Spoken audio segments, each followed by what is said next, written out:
Mga K-drama fans saan mang sulok ng mundo, check-in tayo. Comment mo muna kung taga saan ka bago magsimula ang kwento. Ang kawawang babaeng ito ay sobrang hirap na wala na siyang matirhan at bukod pa doon, natanggal pa siya sa trabaho. Habang hindi niya alam kung paano siya mabubuhay sa mga susunod na araw, bigla siyang nakatanggap ng tawag sa telepono. Ibinigay ng abogado sa babae ang testamento ng yumao niyang ama. Ayon sa testamento, si Inhae ang tagapagmana ng mga ari-arian nito. May bank deposit ang ama at isang lumang villa na nakapangalan sa kanya. Parang nasagip ang buhay ni Inhae sa gitna ng mahirap na panahon. Hinawakan niya ang susi sa kamay niya at hinanap ang daan papunta sa villa na iyon. Malaki ang villa pero mukhang matagal na itong pinabayaan. Punong-puno ng sapot ng gagamba ang villa. Sinundan ni Inhae ang liwanag papunta sa basement at nakita niya ang isang kakaibang kabaong na nakalagay sa gitna. Sobrang na-curious si Inhae kaya binuksan niya ito para silipin. Nagulat siya nang makita ang isang lalaking maputi ang balat sa loob.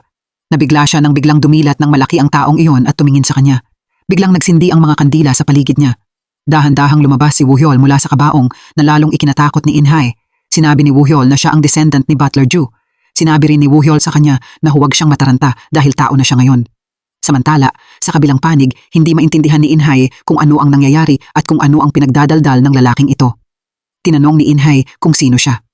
Agad namang sumagot si Woo-hyol na siya ang may-ari ng villa na ito. Paulit-ulit siyang nagsasalita ng mga bagay na hindi niya maintindihan. Sinabi niya na natulog siya rito ng 100 taon. Naging tao siya dahil kay Butler Ju. Nang marinig ang mga nakakalitong salitang iyon, hindi na nakatiis si Inhae. Kaya agad niya itong pinalayas. Sa sandaling iyon, naamoy ni Woo-hyol ang dugo. Nagsimulang lumabas ang matinding paghahangad niya matapos ang 100 taon na walang kinakain.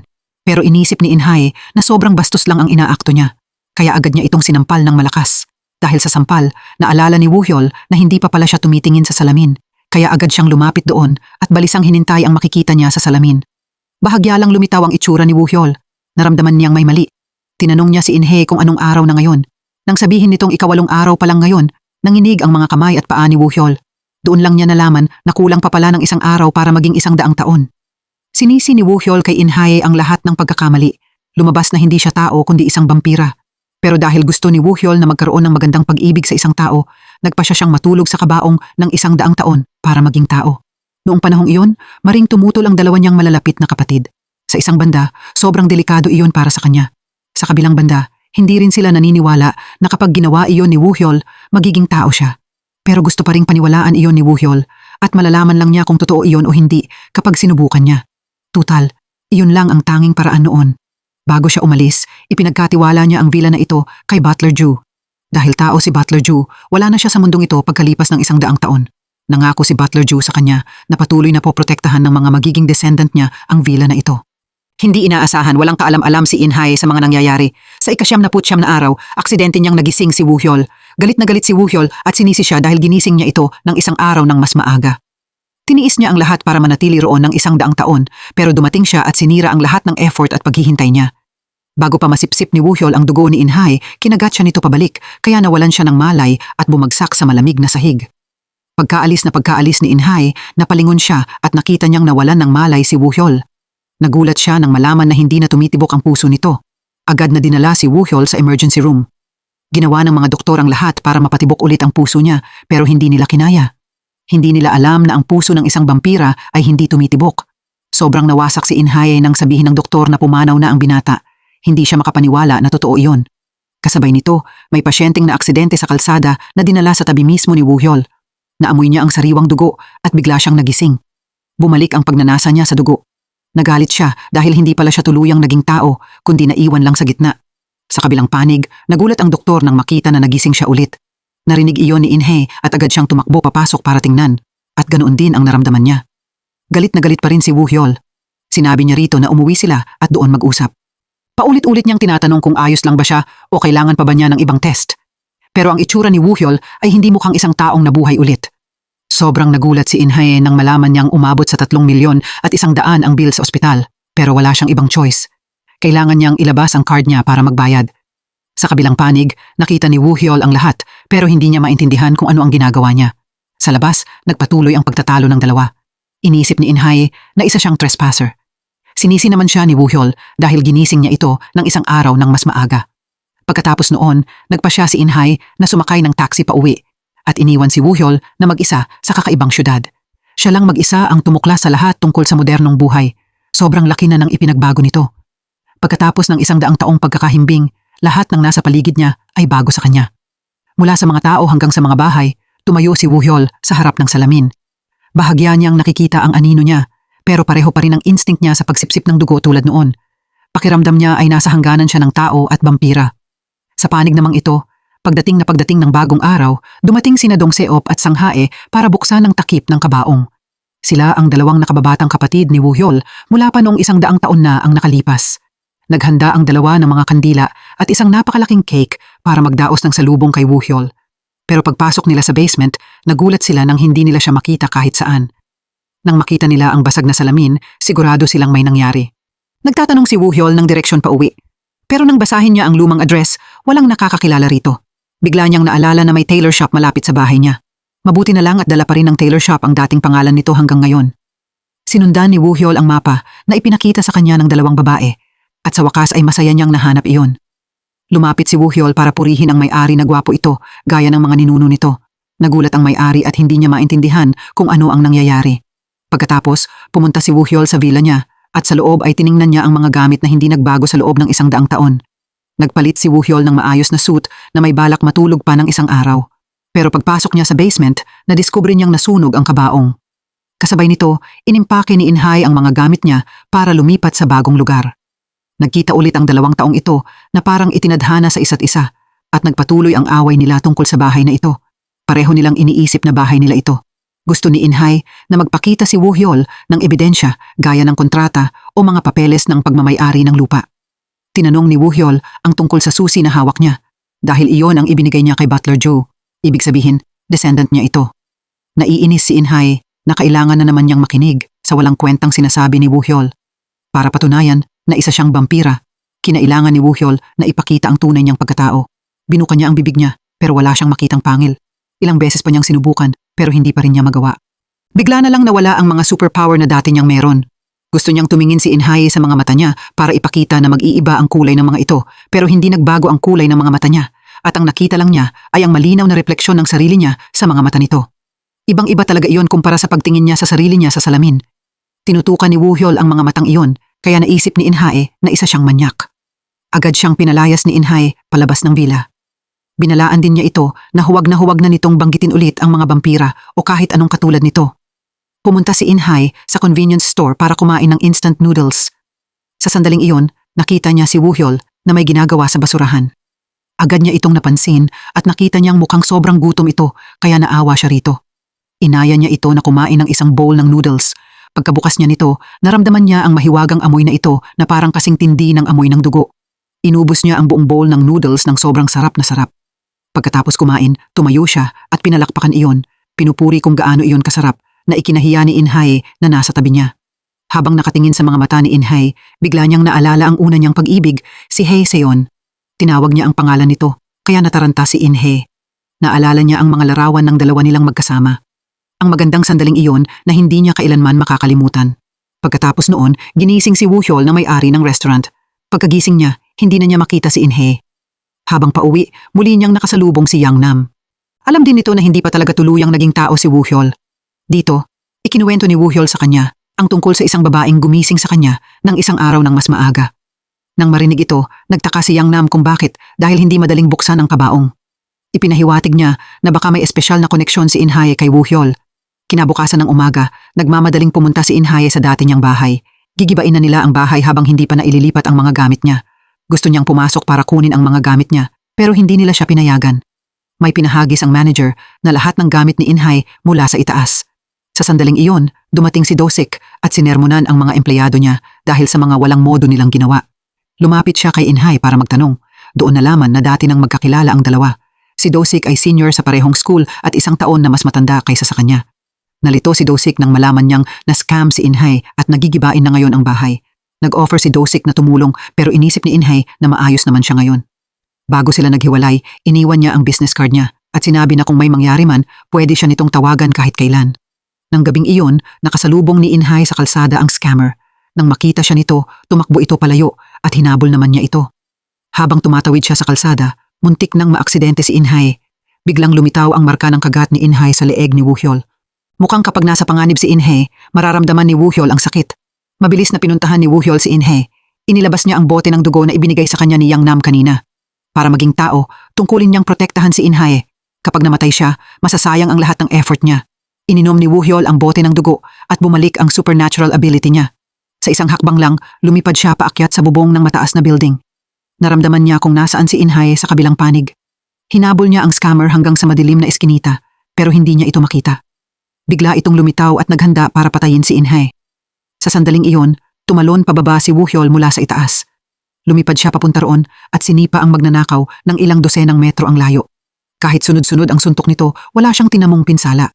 Nabali ni Woohyol ang bakal na parang laruan lang. Kumuha ng kutsilyo ang magnanakaw at hiniwa ang gwapo niyang mukha, pero sa isang haplos lang ng kamay ni Woohyol, gumaling agad ang sugat. Itinapon niya ang scammer ng walang kahirap-hirap. Umupo si Inhe sa tabi niya at nakita ang lahat. Doon na siya tuluyang naniwala na bampira nga si Woohyol gaya ng sinasabi nito. Kahit sobrang natatakot siya habang nakatayo sa harap ng isang bampira, nang makita niyang tumatakbo palayo ang scammer, agad niya pa rin itong hinabol. Aksidente niyang nahulog ang wallet niya. Nakita iyon ni Woohyol at pinulot para sa kanya. Sa kabilang panig, dumating din ang mga pulis sa tamang oras. Isinama nila ang scammer sa presinto at gusto rin siyang samahan ni Inhe. Sa presinto, sinabi ng scammer ang lahat. Paano naman ang vampirang may matutulis na pangil? Paano naman ang kakaibang abilidad ng lalaking nakaitim na suit? Hindi mapaniwalaan ng mga pulis ang kalokohang lumalabas sa bibig ng scammer. Hiniling din ng scammer kay Inhe na tumayo at patunayan ang mga sinabi niya. Pagkatapos mag-isip sandali, nagpa siya siyang huwag sabihin sa pulis ang totoo tungkol kay Woohyol. Sa sandaling iyon, marami pang ibang biktima ng scam ang dumating para hingin ang pera nila pabalik mula sa kanya. Sa daan pa uwi, napadaan si Woohyol sa isang shopping mall. Na-curious siya, kaya gusto niyang pumasok at maglibot. Dito, nagsukat siya ng maraming branded na damit. Dahil sa kagwapuhan niya, pakiramdam niya bagay at swak sa kanya ang bawat isa. Napatingin na lang nang may gulat ang staff sa tabi niya sa customer na ito. Nang tanungin ng staff si Woohyol kung anong paraan ng bayad ang gusto niya, agad niyang naalala ang wallet ni Inhe. Inilabas niya ang card at gusto niyang bayaran agad ang lahat ng sabay-sabay. Paglabas niya, pinuri pa niya kung gaano kalakas ang card na ito. Pag-uwi niya, nadatnan ni Woohyol si Inhe sa may pinto. Na-curious siya sa mga branded na gamit na hawak nito sa kamay. Agad inilabas ni Woohyol ang payment card niya at sinabing ubos na ang credit nito.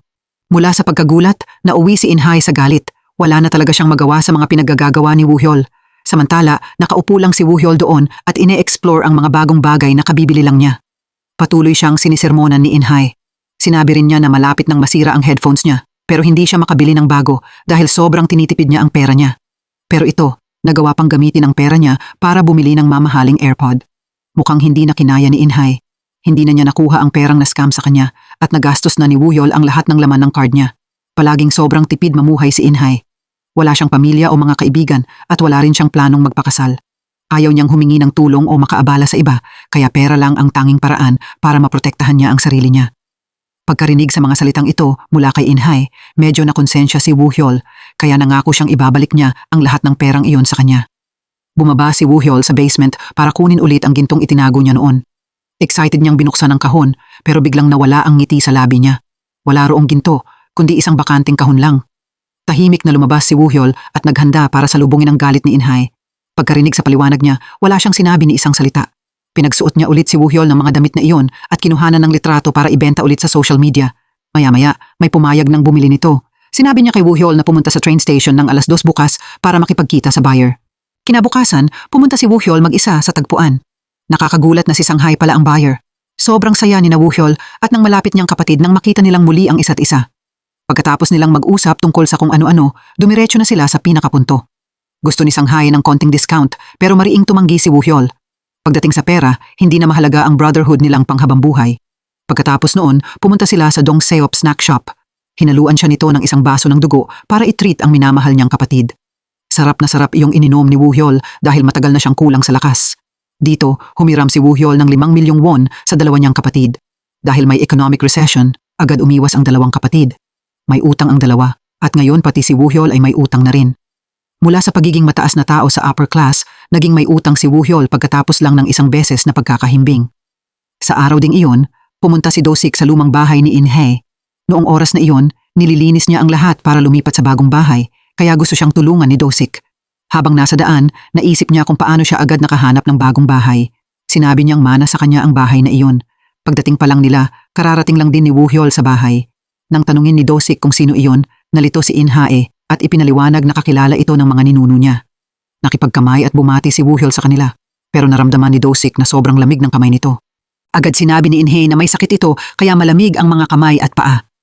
Bago umalis, kakaiba pa rin ang pakiramdam ni Do-sik tungkol sa lalaking iyon. Nang makapasok na siya sa loob, hiningi ni Inhae ang pera mula sa kabebenta lang na damit. Pero pagbilang niya, nalaman niyang kulang pa ito ng 50,000 won. Doon lang na-realize ni Woohyul na niloko siya ni Sanghae. Pagkatapos noon, pinilit niya si Woohyul na magsulat ng IOU para sa natitirang halaga. Pagkatapos ng mahabang pagtatalo, pumayag siyang magsulat ng IOU at nangakong babayaran iyon sa loob ng 6 na buwan. Binalaan din siya ni Inhae na tuparin niya ang pangako niya kung hindi ay ibebenta niya ang villa at sa katahimik na aalis.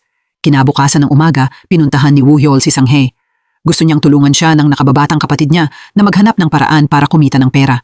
Pero bago iyon, kailangan munang magkaroon ni Woohyul ng ID card. Pinilit siya ni Sanghae na mag-pose para sa litrato. Makalipas ang ilang sandali, natapos ni Sanghae ang ID card ni Woohyul. Kahit medyo hindi seryoso ang mukha niya, hindi maikakaila ang kagwapuhan niya. Gusto ni Sanghae na bayaran ng kapatid niya ang fee, pero sinabi ni Woohyul na kahapon ay binawasan siya nito ng 50,000 won sa pera niya kaya quits na sila. Pagkatapos agad noon, ipinakita ni Sanghae kay Woohyul ang Job Introduction Center. May gusto si Woohyul na trabahong pwede siyang magsuot ng suit. Pagkatapos agad noon, inayos nila na magtrabaho siya bilang waiter sa isang funeral home. Kailangan sa trabahong ito na maamoy niya ang usok ng insenso buong araw na sobrang hindi komportable para sa kanya. Maya-maya, tumakas si Woohyul. Sa loob ng funeral home, nakarinig ang manager ng mga kakaibang tunog. Nang buksan ng manager ang kabaong, nagulat siya nang makita si Woohyul na natutulog sa loob. Agad pinalaya si Woohyul at ang kapatid niya. Sa daan pabalik, sinusumbatan pa rin ni Sanghae si Woohyul dahil sa kabaliwan ng mga ginawa nito. Biglang may nakita si Woohyul na babaeng nagbebenta ng yogurt sa kalsada at agad may pumasok na ideya sa isip niya. Hindi nagtagal, nag-transform sina Woohyul at Sanghae bilang mga nagbebenta ng yogurt. Mukhang masaya ang trabahong iyon hanggang sa nabangga ni Woohyul ang isang binata na nakamotor sa kalsada. Lumapit ang lalaki sa kanya, kumuha ng yogurt at ininom iyon ng sarap na sarap. Pagkatapos uminom, diretso niyang ibinato ang bote sa mukha ni Woohyul at umalis. Pagkatapos ng insidenteng iyon, natanggal ulit sa trabaho sina Woohyul at Sanghae. Gusto ni Woohyul na bayaran man lang sila ng kaunting pera pero inisip ng boss na maswerte sila at hindi niya sila pinabayad pabalik. Umuwi si Woohyul pagkatapos ng maghapong trabaho nang walang kinita kahit ano. Ngayon, alam na niya na hindi talaga madaling kumita ng pera. Nakita iyon ni Inhae kaya binigyan niya siya ng trabahong pagkakakitaan para may panggastos siya at iyon ay ang linisin ang villa na ito kasama siya. Ganoon lang, masipag na nilinis ng dalawa ang lahat. Aktibo rin siyang tumulong at sumuporta sa kanya. Minsan, aksidente silang nagkakatagpo o nagkakabungguan sa isa't isa.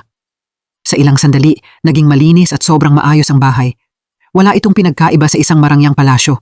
Tinanong ni Inhae si Woohyul kung gaano na siya katagal nakatira rito. Sinabi ni Woohyul na mga 400 taon na siyang nakatira roon.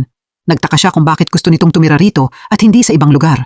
Sinabi ni Woohyul na narito siya para maghintay ng isang tao. Ang lugar na ito ang lihim na tagpuan nila noon ni Haseon.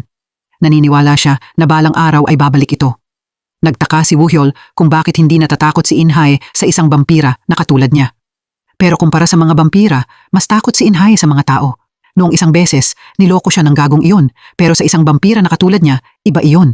Niligtas pa nga niya siya. Nang tanungin ni Inhae kung bakit alam niyang nasa panganib siya noong araw na iyon at bakit siya pinuntahan, hindi ito maipaliwanag ni Woohyul. Sinabi niya na parang kusa niya lang iyong naramdaman. Umupo si Woohyul sa bubong. Inaalala ang mga sandali nila ni Haseon. Noong iniligtas din niya ang buhay nito. Wala itong pinagkaiba sa pagligtas niya sa buhay ni Inhae. Pakiramdam niya na talagang may pagkakapareho sina Inhae at Haseon. Biglang lumitaw ang marka ng kagat ni Inhae sa leeg niya. Naramdaman niyang may mali, kaya tumakbo siya papasok ng bahay. Nakapwesto pa rin doon si Inhae. Ang chandelier sa ibabaw ng ulo niya ay malapit ng mahulog. Hindi na nag-isip pa si Woohyul at mabilis na lumipad papunta sa kanya para yakapin siya. Sa sandaling iyon, nakita niya ang isang patak ng dugo sa bibig ni Inhae. Hindi niya napigilan ang instinct niya, kaya hinalikan niya ito sa labi. Sa isip niya, muling lumitaw ang alaala ng pagkamatay ng ex-girlfriend niya. Nagulat si Inhae at tinanong kung ano ang ginawa niya sa kanya. Pagkatapos, sinabi niyang ibaba siya nito. Agad tinanong ni Woohyul si Inhae kung siya ba si Haseon. Bago pa niya matapos ang sinasabi niya, isang malakas na sampal agad ang inabot niya mula kay Inhae. Bago pa siya makapagpaliwanag ng mas mabuti, sunod-sunod pa siyang pinalo nito. May kakaibang naramdaman si Woohyul. Nang malasahan niya ang dugo ni Inhae, pakiramdam niya ay dugo iyon ni Haseon. Sa kabilang panig, inis na inis pa rin si Inhae dahil ang first kiss niya ay nangyari sa isang vampira. Bumaba siya at sinisi siya sa walang modo nitong ginawa. Dahil lang sa isang patak ng dugo, hindi ito nagdalawang isip na halikan siya sa labi. Naisip niya kung bakit kailangan niyang makasama sa iisang bahay ang isang vampira na pwedeng sumipsip ng dugo niya anumang oras. Ipinaliwanag ni Woo-hyol na hindi niya iyon sinadya dahil nasa harap mismo ng mga mata niya ang dugo, kaya nawalan siya ng kontrol sandali. Dito rin nilinaw niya na hindi tumitibok ang puso niya, kaya hindi siya pwedeng magkagusto o magmahal ng kahit sino gamit ang pusong tumitibok ng magulo tulad ng sa tao. Binaliwala lang ni Inhay ang lahat. Kinomfort niya ang sarili niya na parang nakagat lang siya ng lamok sa labi. Kinabukasan ng umaga, ikinuwento ni Woo-hyol kay Dong Seop ang lahat. Nagtataka pa rin siya tungkol kay Inhay, mula sa pagbukas nito ng takip ng kabaong hanggang sa kagat sa leeg niya. Sa tuwing nasa panganib siya, sumasakit ang ulo niya na para bang may koneksyon sa pagitan nila. Sa oras na iyon, nakatanggap si Dong Seop ng tawag mula sa isang customer. Nagreklamo sila na may buhok daw sa spicy rice cake.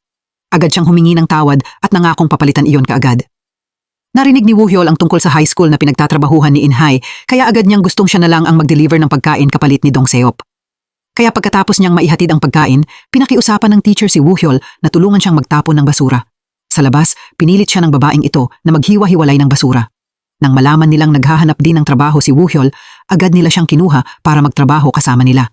Nagsuot si Woo-hyol ng damit pang trabaho pero hindi iyon nakabawas sa kagwapuhan niya. Napahanga rin sa kanya ang mga mas matatandang babae rito. Pagpasok sa school, patuloy na nahatak ni Woo-hyol ang mga tingin ng lahat ng babaeng estudyante. Parang bumalik sa kanya ang golden age niya, gaya ng dati. Biglang nabangga si Woo-hyol ng isang lalaking estudyante at natumba sa lupa. Agad niyang naalala na ito ang binatang bumangga sa kanya ilang araw na ang nakalipas. Pero walang pakialam sa kanya ang lalaking estudyanteng ito at agad na umalis. Nagulat si Inhay nang malaman niyang nagtatrabaho si Woo-hyol sa school na ito at pinayuhan niya itong umalis agad sa trabaho. Natatakot siya na baka makasakit sa mga estudyante ang isang vampira na tulad niya pero ayaw na ayaw niyang umalis. Nang gabing iyon, may date si Do-sik kay Inhay. Dinala niya ito sa isang bar na walang customer. Sinabi niya na pag-aari ng kumpanya nila ang restaurant na ito. Hindi pa opisyal na bukas ang restaurant at magsisimula pa lang ang school sa susunod na linggo. May gusto si Do-sik kay Inhay kaya gusto niya itong dalhin muna rito. Sa kabilang panig, naghihintay si Yang Nam kay Woo-hyol sa bahay. Dito, sinabi ni Woo-hyol na naramdaman niya si Hae-seon sa dugo ni Inhe. Ang kakaiba, mula sa itsura hanggang sa ugali, wala naman silang pagkakapareho. Gustong makita ni Yang Nam ang kamay ni Woo-hyol. May naramdaman siyang kakaiba rito. Pinayuhan niya si Woo-hyol na huwag nang hanapin pa ang dugo ni Inhe dahil lason ang dugo nito. Pero sinabi niya na kapag nainom ni Woo-hyol ang dugo niya habang umiibig siya, magiging tao si Woo-hyol. Pagkatapos ng hapunan, inihatid ni Do-sik si Inhay pa uwi. Binigyan din niya ito ng regalo. Nakita ni Woo-hyol sa itaas ang lahat. Pagpasok ni Inhay sa bahay, narinig niya ang makahulugang mga salita ni Woo-hyol gaya ng hindi raw maganda ang amoy ng alak at na kapag nakatayo sa labas at nagtatawanan ng ganoon ay pwedeng magchismis ang mga kapitbahay. Balak niya sanang pagalitan ito dahil sa pakikinig sa usapan ng iba pero sumagot ito na mas sensitibo lang ang pandinig niya kaysa sa normal na tao. Kinabukasan, aksidenteng narinig ni Inhay ang usapan ni Woo-hyol at ng babaeng janitor. Nakita niyang masakit ang binti nito kaya pinayuhan niya itong pumunta sa medical room para magpahinga sandali at ginawa pa niya ang trabahong naiwan nito. Sa medical room, paulit-ulit siyang pinuri ng babaeng janitor. Sinabi niya na talagang mabuting tao si Woo-hyol, isang bihirang binata sa panahon ngayon. Hindi ito takot magbuhat ng mabibigat na bagay at marunong din itong rumespeto sa nakatatanda. Nang marinig iyon, nagsimulang magkaroon si Inhay ng mas magandang tingin kay Woo-hyol. Sa kabilang panig, muling nakasalubong ni Woo-hyol ang lalaking estudyante. Naghagis ito ng isang kaha ng sigarilyo sa harap ni Woo-hyol habang may mapanghamong tingin. Sinundan ni Woo-hyol ang dinaanan ng grupo ng mga estudyante na kakaalis lang. Mga bote lang ng beer at upos ng sigarilyo ang naroon. Bago pa niya malinisan ang lugar, may tumawag sa pangalan niya mula sa kabilang panig. Dahan-dahang nagliyab ang mga natitirang upos ng sigarilyo at maya-maya ay kumalat na ang apoy sa buong lugar. Dumating ang mga bumbero sa lugar para apulahin ang sunog. Sa kabilang panig, naghahanap ng paraan ang grupo ng mga estudyante para makaiwas sa parusa at biglang nakaisip ng paraan ang lalaking estudyante nang maalala niya si Woo-hyol. Agad pagkatapos noon, ipinatawag si Woo-hyol sa opisina ng prinsipal para makausap. Ipinilit niyang si Woo-hyol ang nanigarilyo at naging dahilan ng sunog. Kahit paulit-ulit itong itinanggi ni Woo-hyol, sinabi ng prinsipal na nakita raw siya ng mga estudyante na ginawa iyon. Alam na alam ni Woo-hyol na ang lalaking estudyante ang nagsisi sa kanya. Tumayo rin ang ibang janitor para ipagtanggol siya, pero hindi pinakinggan ng prinsipal ang mga paliwanag na iyon. Maghahain daw ito ng reklamo para pagbayarin si Woo-hyol sa mga pinsalang nangyari rito. Agad pagkatapos noon, hinila ni Inhae papasok ang lalaking estudyante. Ipinakita niya ang kamay nito sa prinsipal para amuyin, at talagang amoy sigarilyo nga ito. Sunod, inilabas ni Inhay ang kuha ng security camera at sa puntong iyon hindi na niya iyon maitanggi pa. Sa kabilang panig, papunta si Do-sik sa airport para sunduin ang isang babae. Tinawag niya itong Director Haewon. Pero ang espesyal dito, kamukhang kamukha ng mukha niya si Haeseon, ang taong hinahanap ni Woo-hyol. Tumingin si Woo-hyol sa mga mata ni Inhe. Pakiramdam pa rin niya na may isang bagay sa babaeng ito na sobrang kapareho ni Haeseon. Tinawag niya ang pangalan ng dati niyang minahal, kaya lalong nalito si Inhe. Natatakot si Inhe na baka halikan na naman siya ni Woo-hyol tulad ng ginawa nito ilang araw na ang nakalipas. Kaya agad siyang naglabas ng pepper spray at inispray iyon sa mukha nito. Nagulat siya na umepekto iyon sa mga vampira. Mukhang sobrang nasaktan si Woo-hyol. Inisprayhan niya pa ito sa mukha ng ilang beses. Maya-maya, humingi ng tawad si Inhay. Ipinaliwanag niya na dahil masyado itong malapit na nakatayo, natakot siya. Sa oras na ito, ikinuwento niya kay Inhay ang tungkol sa babaeng si Haeseon.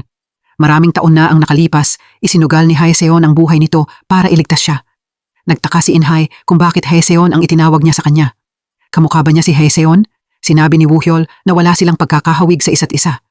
Bago ito namatay, nangako ang dalawa na magkikita silang muli sa susunod na buhay at mamahalin nila ang isa't isa ng sobrang tibok ng puso nila.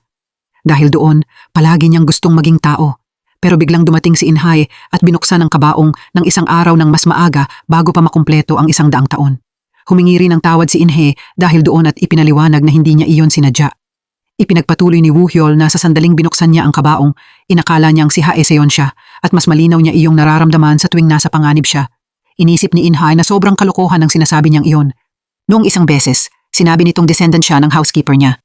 Ngayon naman, sinasabi nitong siya ang lover niya mula sa dati niyang buhay. Sinabi ni Woo-hyol na noong araw na hinalikan niya siya, naramdaman niya si Haeseon sa dugo niya. Hindi pa rin makapaniwala si Inhay sa mga kalokohang iyon. Tinanong pa nga niya si Woo-hyol kung isa ba itong film editor.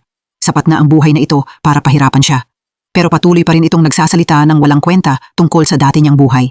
Sinabi rin ni Inhe na kung siya nga si Haeseon, malamang namatay siya dahil dito sa dati niyang buhay. Kaya dapat lubayan na siya nito sa buhay na ito. Pero sinusundan siya nito mula sa isang buhay hanggang sa susunod. Sa panahon ngayon, krimen na rin ang mga ginagawa nito. Kinabukasan ng umaga, pagdating ni Inhe sa school, narinig niya ang mga estudyanteng nagchichismis na nagde-date raw sila ng lalaking janitor na si Woo-hyol. Paulit-ulit siyang tinatanong ng mga estudyante tungkol doon, kaya sobrang nalito siya. Sa kabilang panig, 2 babaeng estudyante ang lumapit para bigyan si Woo-hyol ng gift basket na puno ng candies, pero dahil hindi siya makakain ng matatamis, dinala niya ang lahat kay Inhay. Dito, sinabi rin niya rito na ang buong school ay nag-iisip na nagde-date raw silang dalawa. Agad itinanggi ni Woo-hyol na sobrang absurd ng bagay na iyon. Ayaw niyang ibalik ang candy na ibinigay sa kanya ng mga babae, at sinabi niya kay Inhay na nasa sa kanya na kung kakainin niya iyon o itatapon. Sa labas, nakaisip si Woo-hyol ng paraan para mapa-in-love si Inhay. Agad siyang pumunta para kausapin ang nakababatang kapatid niyang si Sang-hae na nagpayo kay Woo-hyol na iparamdam niya rito ang pag-ibig. Sa mga sumunod na araw, nagpadala si Woo-hyol ng mga bulaklak at love letters kay Inhay pero anonymous. Paulit-ulit itong ginawa ni Woo-hyol araw-araw pero hindi komportable si Inhay sa harassment na ito. Agad niyang inilabas ang phone niya para magsumbong sa pulis. Pero pinigilan siya ni Woo-hyol. Sinabi niya na mabuti naman ang intensyon ng mga tao at hindi niya dapat gawin iyon. Pero iniisip ni Inhay na ang pinakakinasusuklaman niya ay ang mga taong gumagawa ng ganitong bagay ng anonymous. Nang pumalya ang planong iyon, pinayuhan ng 2 niyang nakababatang kapatid si Woo-hyol na lumipat sa ibang plano. Nang gabing iyon, naglabas siya ng movie ticket para yayain siyang sumama sa kanya at sinabi niyang napanalunan niya ito sa isang snack shop. Pagkatapos ng kaunting pakiusap, pumayag si Inhay na sumama sa kanya sa sinehan kinabukasan. Noong araw na iyon, unang beses nagpalit ng outfit si Woo-hyol. Mukha siyang bata at modern. Tinanong niya kung saan niya iyon nakuha. Nalito si Woo-hyol at sinabing, nanalo na naman ako sa loto. Sa sinehan, tahimik at tutok na nanood si Woo-hyol pero si Inhay hindi. Nakatulog siya roon at malakas pang humilik. Napahiya si Woo-hyol dahil naging sentro siya ng atensyon. Sa labas, mukhang nainis si Woo-hyol dahil doon. Sinisi niya siya dahil pumunta siya sa sinehan para manood ng pelikula tapos natulog lang. Ipinaliwanag ni Inhay na hirap siyang makatulog kagabi. Nang gabing iyon, pinuntahan ni Yang Nam si Woo-hyol. Sinabi niya rito na huwag umasa na sa kaunting sweets at isang romantic movie lang ay mapapa-in-love niya si Inhay kay Woo-hyol. Dapat daw nalapitan niya ito ng may sincerity. Kinabukasan, ipinatawag ng principal si Inhay para ipaalam ang isang bagay. Pinag-isipan daw niya itong mabuti at napagdesisyonan niyang tapusin ang employment contract nito. Kalaunan, nalaman iyon ni Woo-hyol at pumunta siya para i-comfort siya. Inisip niya na dahil iyon sa kanya, kaya siya napunta sa ganitong sitwasyon, pero hindi iyon ang tingin ni Inhay. Mula pa noong nagsimula siyang magtrabaho roon, hindi na siya gusto ng principal. Nang gabing iyon, umuwi si Inhay na sobrang down. Mabagal siyang naglalakad sa kalsada. Kasabay noon, napadaan si Do-sik at nakita siyang pumasok sa restaurant niya. Mag-isa siyang umupo at umorder ng mga pagkaing in-order ni Do-sik. Pagkatapos kumain, pumunta si In-hae sa counter para magbayad, pero sinabi ng lalaking empleyado na may grand opening event ang restaurant at gusto nilang bumunot siya ng lucky ticket. Masayang nakabunot si In-hae ng libreng bayad para sa lahat ng pagkain, pero hindi niya alam na si Do-sik ang may ayos ng lahat. Pakiramdam niya kasi na hindi masaya si In-hae ngayon, kaya may gusto siyang gawin para gumaan ang pakiramdam nito. Sa sandaling iyon, tahimik niya itong sinundan hanggang pauwi. Pagdating niya sa bahay, naglabas pa siya ng ilang lata ng beer para inumin. Nang makita ni Woo-hyol na sobrang lasing na si In-hae, pinigilan niya ito. Sa oras na iyon, sinabi ni In-hae na isang beses lang tumitibok ang puso niya kada 2 taon. Iyon ang mga panahong pumipirma siya ng work contract at rental contract. Tuwing 2 taon, takot siya na mapaalis siya sa tinitirhan niya. Pinapatibok niyon ang puso niya ng magulo. Wala ring oras si In-hae para isipin ang pusong tumitibok ng magulo para sa isang tao. Dati ay sobrang nagkasakit ang nanay niya dahil kailangan nilang bayaran ang hospital bills, kaya nabaon sila sa utang. Lumayo ang ama niya para kumita ng pera at para takasan ang mga pinagkakautangan nila. Pagkatapos, bigla na lang itong nawalan ng contact at hindi man lang nag-abalang pumunta sa libing ng nanay niya. Dahil doon, hindi niya kailanman pinangarap na umibig. Sobrang layo noon para sa kanya. Naawa si Woo-hyol sa kanya. Hinaplos niya ang buhok nito at sinabing kahanga-hanga at ipinagmamalaki niya siya. Kinabukasan ng umaga, kinutuban si Woo-hyol nang hindi pa rin bumabangon si In-hae sa kama. Paulit-ulit niyang tinawag ang pangalan nito, pero hindi ito sumasagot. Tahimik na pumasok si Woo-hyol sa kwarto ni In-hae at nalaman niyang may sakit siya. Inalagaan niya ito ng mabuti. Nahanap ni Woo-hyol ang secret recipe ng pamilya at naghanda siyang magluto ng gamot para sa kanya. Kasabay noon, dumating din si Do-sik sa bahay. May dala siyang gamot para kay In-hae dahil nakita niyang hindi maganda ang kutis nito kahapon. Agad dinala ni Woo-hyol kay In-hae ang niluto niyang gamot para inumin nito. Ipinaalala rin niya na siya ang nagluto ng gamot na ito para sa kanya. Kailangan daw niyang lutuin ang gamot ng buong puso. Kaya umaasa siyang magiging mabisa ang gamot. Nang gabing iyon, maayos na ulit ang pakiramdam ni In-hae. Pero nang makita niya ang 2 bote ng gamot sa mesa, inisip niyang hindi si Woo-hyol ang mismong nagluto nito. Pero kahit paano, sobrang nagpapasalamat pa rin siya sa effort nito. Kinabukasan ng umaga, pumunta si In-hae sa school para linisin ang lahat bago tuluyang umalis sa trabaho. Dumating din ang babaeng estudyanteng binubuli para magpasalamat sa pagtulong niya rito nitong mga nakaraang panahon. Sa kabilang panig, nalungkot si Woo-hyol nang hindi na niya makita si In-hae na nagtatrabaho kasama niya. Pag-uwi sa bahay, nahulog ni In-hae ang toolbox na hawak niya. Sinundan niya iyon para pulutin at napansin niyang nasa harap na pala siya ng basement ni Woo-hyol. Naisip niya na matagal na rin mula nang bumaba siya rito. Pagkatapos, tahimik siyang naglakad pababa sa basement ni Woo-hyol. Inisa-isa niya ang mga nasa paligid niya. Pagkatapos, huminto siya sa harap ng isang painting na nasa mesa. Binuksan iyon ni In-hae at nakita niya ang portrait ng isang babae. Kasabay noon, bumalik din si Woo-hyol sa kwarto niya. Tinanong niya ito kung iyon ba ang babaeng hinihintay niya. Sumagot si Woo-hyol na oo. Pagkatapos, inilagay niya iyon sa wardrobe. Nagpatuloy si In-hae sa pagtatanong kung siya nga ba talaga iyon sa dati niyang buhay. Mamahalin kaya niya siya noon? Inulit ni Woo-hyol na sinabi na niya na sapat na ang hirap na dinanas niya sa buhay na ito kaya ayaw na niyang malaman pa ang tungkol sa dati niyang buhay. Pinuri ni In-hae ang babae dahil sobrang ganda nito, bagay na bagay sa paghahabol niya mula sa isang buhay hanggang sa susunod. Nagtaka si In-hae kung ano ang pagkakapareho nila ng babaeng nasa painting. Agad iginiit ni Woo-hyol na hindi sila magkapareho kahit kaunti. Pagkatapos, ibinunyag niya na huminto na siya sa trabaho niya sa school ngayong umaga. Para makaganti para kay In-hae, tinuruan ni Woo-hyol ng leksyon ang prinsipal. Binuhusan ni Woo-hyol ng tubig ang ulo nito habang nasa banyo ito na labis nitong ikinagalit pero wala itong nagawa. Nang marinig iyon, tinukso ni In-hae kung bakit sa ulo nito niya ibinuhos ang tubig ng ganoon. Kung magbubuhos siya, dapat daw pati sa toilet ay nagbuhos siya ng tubig. Napatawa siya ng malakas at gumaan ang pakiramdam niya. Pagkatapos ay nagbago ang ekspresyon niya dahil ngayong pareho na silang nawalan ng trabaho, kailangan na nilang maghanap ng paraan para kumita ng pera. Kinabukasan ng umaga, abala si In-hae sa paghahanap ng trabaho pero walang gustong tumanggap sa kanya. Paulit-ulit siyang bumabagsak sa interview at agad pagkatapos noon, pinuntahan niya si Do-sik para maglabas ng sama ng loob. Dito, sinabi niyang gusto niyang makipag-business sa kanya. Inisip ni In-hae na bibigyan siya ni Do-sik ng trabaho rito pero ang gusto pala nito ay samantalahin ang villa na tinitirhan niya para gawing hotel. Nagmungkahi si Do-sik ng isang plano at sinabi kay In-hae na pag-isipan niya ito ng dahan-dahan. Tutulungan daw siya ng kumpanya nito sa lahat kung kakailanganin niya. Pagbalik niya sa bahay, ikinuwento ni In-hae iyon kay Woo-hyol pero agad niya iyong tinutulan. Patuloy siyang nangumbinsi na pwede niya itong gawing sikat na lugar tulad ng dati niyang bar na magpapataas sa tsansa na pumunta roon si Hae-seon. Nang marinig iyon, nagbago ang isip ni Woohyol, pero hindi pa rin siya ganoon nagtitiwala sa lalaking si Dosik, kaya inutusan niya si Sanghai na sundan si Dosik. Noong araw na iyon, habang kinukuhanan ni Sanghai ng litrato si Dosik, may lumitaw na isang tao. Ang binatang iyon ay si Manhui. Isa rin siyang vampira, pero matagal na siyang nasanay na mamuhay kasama ng mga tao. Tinanong ni Manhui si Sanghai kung ano ang ginagawa niya rito. Sinabi ni Sanghai na nandito lang siya para kuhanan ng litrato ang lahat ng nasa paligid. Ibinunyag ni Sanghai na nakabalik na si Woohyol na ikinagulat ni Manhui. Sa loob, nakikipagkita si Dosik kay Haiwon.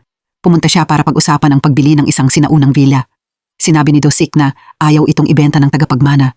Gusto raw nitong magbukas ng hotel kasama siya. Sa kabilang panig, balak ni Manhui na sumipsip ng dugo ng isang lalaki sa kalsada. Sakto namang lumitaw si Yang Nam at pinigilan siya. Pinayuhan siya ni Yang Nam na baguhin ang likas niyang ugali para bumagay sa panahon. Dapat mamuhay siya ng maayos at tandaan ang sinabi ni Yang Nam.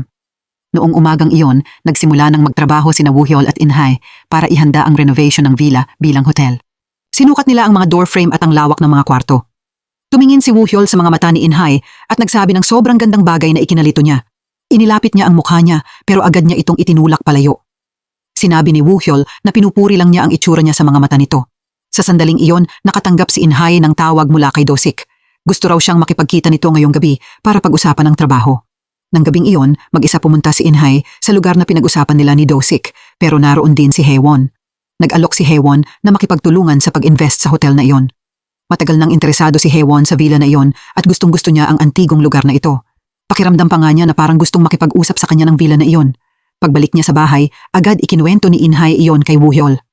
May isang napakaganda at mayamang babae raw na gustong makipagtulungan sa kanila.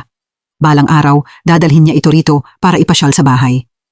Agad tumango si Woohyol nang walang sinasabi. Pagkatapos, pumunta siya kay Sanghai para magtanong tungkol sa sitwasyon ni Dosik.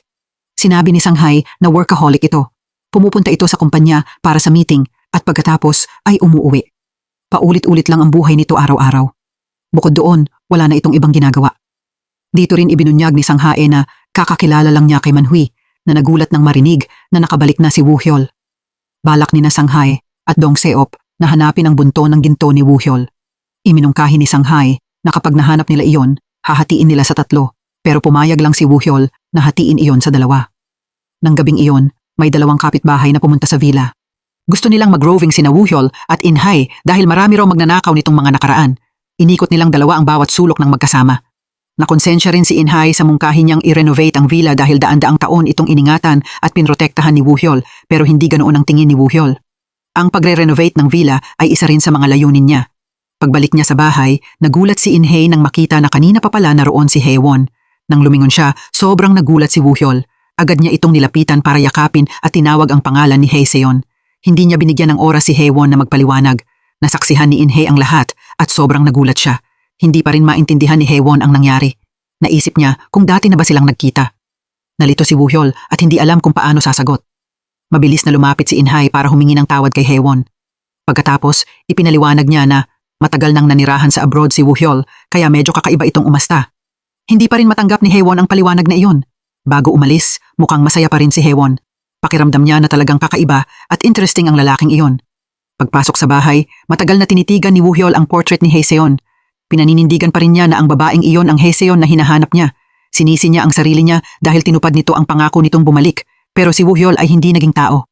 Hindi iyon itinanggi ni Inhai, pero naisip niya na baka si Haeseon ay na-reincarnate sa ibang buhay. Walang sino man ang makakaalala sa dati nilang buhay.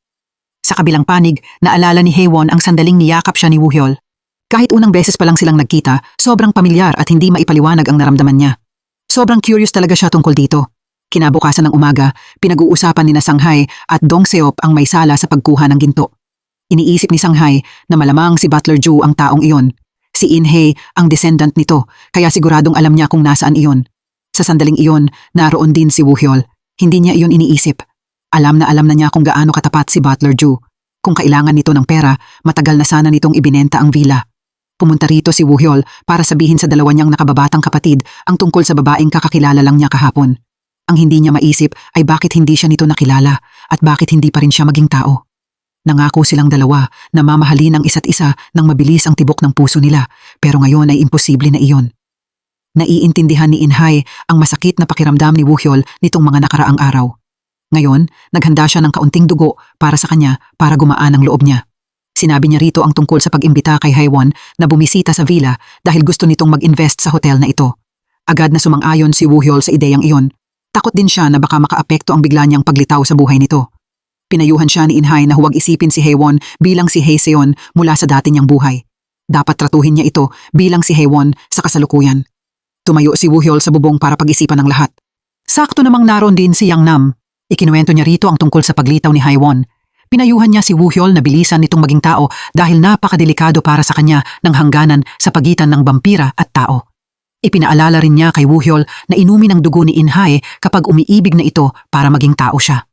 Kinabukasan ng umaga, tinawagan ni Woo-hyol si Do-sik at sinabi rito na mas alagaan si In-hae dahil nakikita niyang medyo abala ito sa trabaho nitong mga nakaraan. Ang tunay na pakay lang ni Woo-hyol ay i-push ang relasyon na ito para mabilis na ma-in-love si In-hae. Agad namang tinawagan ni Do-sik si In-hae. Gusto niya itong samahan para tumingin ng furniture at mga gamit sa bahay para sa hotel. Sobrang saya nilang dalawa na magkasama kaya napagkamalan silang mag-asawa ng lahat. Lumabas sila para kumain, uminom at pag-usapan ang kung ano-ano. Sa kabilang panig, pumunta sa villa ang dalawa niyang nakababatang kapatid para hanapin ang magnanakaw. May nadiskubre si Sang-hae na balbas ng pusa sa sahig. Agad niyang pinaghinalaan si Yang Nam. Si Yang Nam ang nagsabi kay Woo-hyol na matulog sa kabaong ng 100 taon. Siya rin ang tanging tao na kayang madaling magpalit mula tao tungo sa pusa, pero itinanggi iyon ni Woo-hyol. Isang spiritual figure si Yang Nam na mabuti ang ugali. Hindi gagawa si Yang Nam ng nakakahiya na ganyang bagay para lang sa ilang gold bars.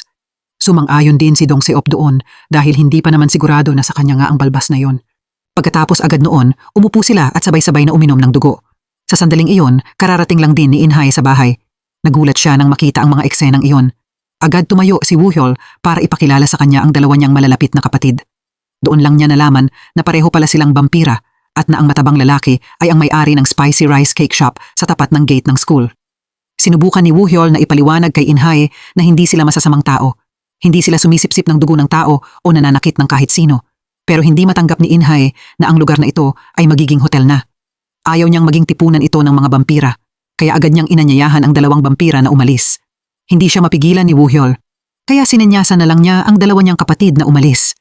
Pagkatapos noon, tinawagan ni In-hae si Haewon para imbitahan itong bumisita sa villa.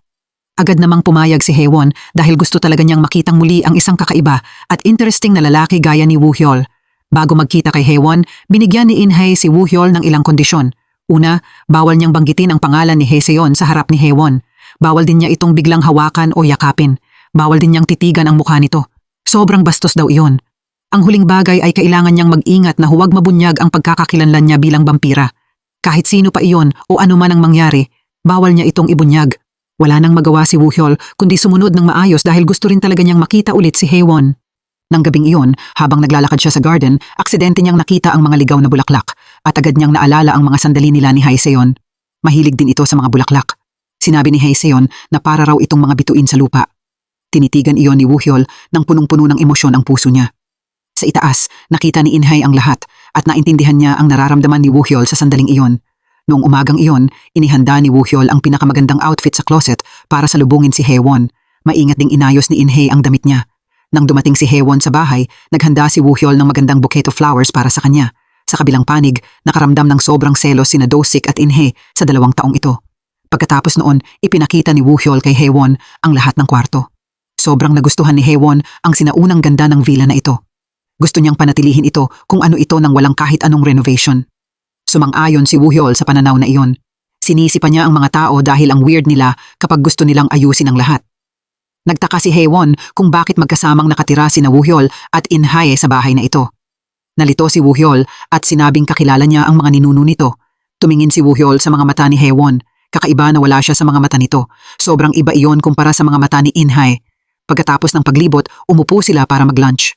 Gustong timplahan ni Do-sik si Woo-hyol ng isang baso ng wine pero pinigilan siya ni In-hae dahil natatakot siyang mawalan ng ulirat si Woo-hyol kapag uminom ito. Sobrang nanghinayang si Haewon dahil inipon niya ang bote ng wine na ito para iimbita ang mga taong mahal niya. Nang marinig iyon, gusto talagang subukan iyon ni Woo-hyol kahit ni isang patak ng wine ay hindi pa niya natitikman sa buong buhay niya. Umupo lang si Woo-hyol doon sandali nang hindi kumakain ng kahit ano. Nakaupo lang siya at pinapanood si Haewon. Nagtaka si Haewon doon. Pagkatapos, siya mismo ang nagbalat ng hipon para kay Woo-hyol. Naupo si In-hae sa tabi niya pero hindi niya mapigilan si Woohyol. Sa unang beses na kumain siya ng hipon, napakasarap ng pakiramdam para sa kanya. Kasing sarap iyon ang paborito niyang pagkain. Inagawan pa nga niya ng hipon si Do-sik na binabalatan nito para kay Inhay. Naubos ni Woohyol ang isang buong plato ng malalaking hipon nang walang tinira kahit isa. Pagkatapos niyang kumain at uminom ng gusto niya, nagsimula na siyang mawalan ng kontrol sa sarili niya. Tinawag niya ang pangalan ni Haeseon sa harap ni Haewon, kaya sobrang nalito ito. Agad napansin ni Inhay ang problema, kaya mabilis niya itong inilabas. Sinampal ni Inhay si Woohyol ng malakas para matauhan ito. Sinisi niya ito dahil hindi nito tinupad ang pangako nito. Hindi inaasahan, ipinatong ni Woohyol ang ulo niya sa balikat ni Inhay. Gusto niyang manatili muna sa posisyong iyon sandali. Sobrang gumaan ang pakiramdam niya. Pagkahimasmas ni Woohyol, bumalik ang dalawa. Pagpasok niya, nakita niyang pumutok ang bombilya sa ibabaw ng ulo ni Haewon. Sa loob lang ng isang segundo, mabilis siyang tumakbo papunta rito habang hinila ni Inhay ang kamay ni Do-sik para ilihis ang atensyon nito. Niyakap ni Woohyol si Haewon at agad pagkatapos noon nawalan siya ng malay dahil lasing pa rin siya. Pagkagising niya, nakaalis na ang lahat. Patuloy siyang sinisisi ni Inhay dahil sa mga ginawa niya. Paulit-ulit niyang binabanggit si Haeseon at hinawakan pa niya ang katawan ni Haewon. Muntik na niyang mabunyag ang pagkakakilanlan niya. Ngumiti na lang si Woohyol at tinanggap ang mga mura ni Inhay. Kinabukasan ng umaga, pumunta si Yang Nam sa spicy noodle shop ni Dong Seop. Sinabi niya na hindi siya ang kumuha ng ginto. Agad inilabas ni Sanghae ang balbas niya para tanungin siya. Inamin ni Yang Nam na bumaba siya sa basement pero hindi niya ninakaw ang ginto. Bumaba lang siya para tingnan si Woohyol. Kasabay noon, iniisip din niya na nasa panganib ngayon si Woohyol. Gusto niyang bantayan nila nang mabuti si Woohyol. Kung may kakaibang mangyari kay Woohyol, kailangan nilang i-report agad iyon sa kanya. Sa kabilang panig, bumibili si Woohyol ng dugo nang makatanggap siya ng tawag mula kay Haewon. Kinamusta niya ang kalagayan nito dahil nakita niyang sobrang lasing ito kahapon. Nagpasalamat si Haewon sa pagligtas nito sa buhay niya kahapon. Gusto niya itong bigyan ng regalo bilang kapalit. Nang gabing iyon, naisip ni Inhay ang ama niya. Maraming taon na itong nawawala. Hindi niya alam kung buhay pa ito o patay na. Naisip niya ang sinabi ng kapitbahay niya noong hapon. Sinabi nito na may laman ang lumang bahay na ito na hindi nito gustong ibenta kahit ano pa ang mangyari. Sa kabilang panig, nakatingin si Woohyol sa portrait ni Haeseon. Hindi niya maintindihan kung bakit lumilitaw ang itsura niya sa mga mata ni Inhay pero hindi sa mga mata ni Haewon. May kinalaman kaya ito sa pagbukas niya ng kabaong? Kinabukasan ng umaga, niyaya ni Haewon si Woohyol na magkita sila sa art gallery. Sa panig na ito, napagtanto rin ni Manhui na si Woohyol pala ang lalaking madalas banggitin ni Haewon. Doon, naglibot ang dalawa para tumingin ng mga painting. Ibinunyag ni Woohyol na siya mismo ay nagpinta rin noon at pinuri siya ng lahat. Gustong-gusto ni Haewon na makita kung ano ang hitsura ng mga painting niya. Sa totoo lang, si Woohyol mismo ang gumuhit noon ng portrait ni Haeseon. Ngayong tinitingnan niya ang mukha ni Haewon sa kasalukuyan, nakikita niyang kamukhang-kamukha talaga ito nito. Naputol ang pag-iisip niya nang tanungin siya ni Haewon kung bakit palagi niya itong tinitingnan nang may ganoong komplikadong tingin na para bang matagal na niya itong nakalimutan. Kaya, kamukha ba niya ang Haeseon na madalas niyang binabanggit? Agad iyong itinanggi ni Woohyol dahil pakiramdam niya ay may mali. Nang wala ang itsura niya sa mga mata ni Haewon, tumayo si Haewon sa harap ng painting ng mga ligaw na bulaklak. Pinuri niya iyon at sinabing maganda iyon gaya ng mga bituing namumulaklak sa lupa. Eksaktong kapareho iyon ang sinabi sa kanya ni Haeseon noon, kaya sobrang nagulat si Woohyol. Nagpa siya si Haewon na ibigay iyon sa kanya para ipandekorasyon sa hotel. Napatayo lang si Woohyol doon nang wala nang masabi pa. Nang gabing iyon, dinala ni Do-sik si Inhay para kumain sa isang mamahaling restaurant. Nagtataka siya sa mga kakaibang kilos ni Woohyol, pero pahapyaw lang niya itong nasasabi at hindi niya masabi ng diretso sa harap ni Inhay. Dito, ikinuwento ni Do-sik ang alaala niya noong estudyante pa siya, noong madalas siyang pumunta sa restaurant na pinapasukan ni Inhay bilang part-time. Curiously niyang tinanong kung masarap ba ang steak sa restaurant na iyon. Sinabi ni Do-sik na sobrang pangit daw ng ulam na iyon. Pumupunta lang talaga siya roon para makita siya. Sobrang nagulat si Inhay sa sagot na iyon. Kahit may nararamdaman din siya para kay Do-sik, nalilito pa rin siya sa sitwasyong ito. Ipinagpatuloy ni Do-sik ang paglalabas ng lahat ng nararamdaman niya. Gusto niyang makita ang ngiti niya at gusto niya itong mapangiti.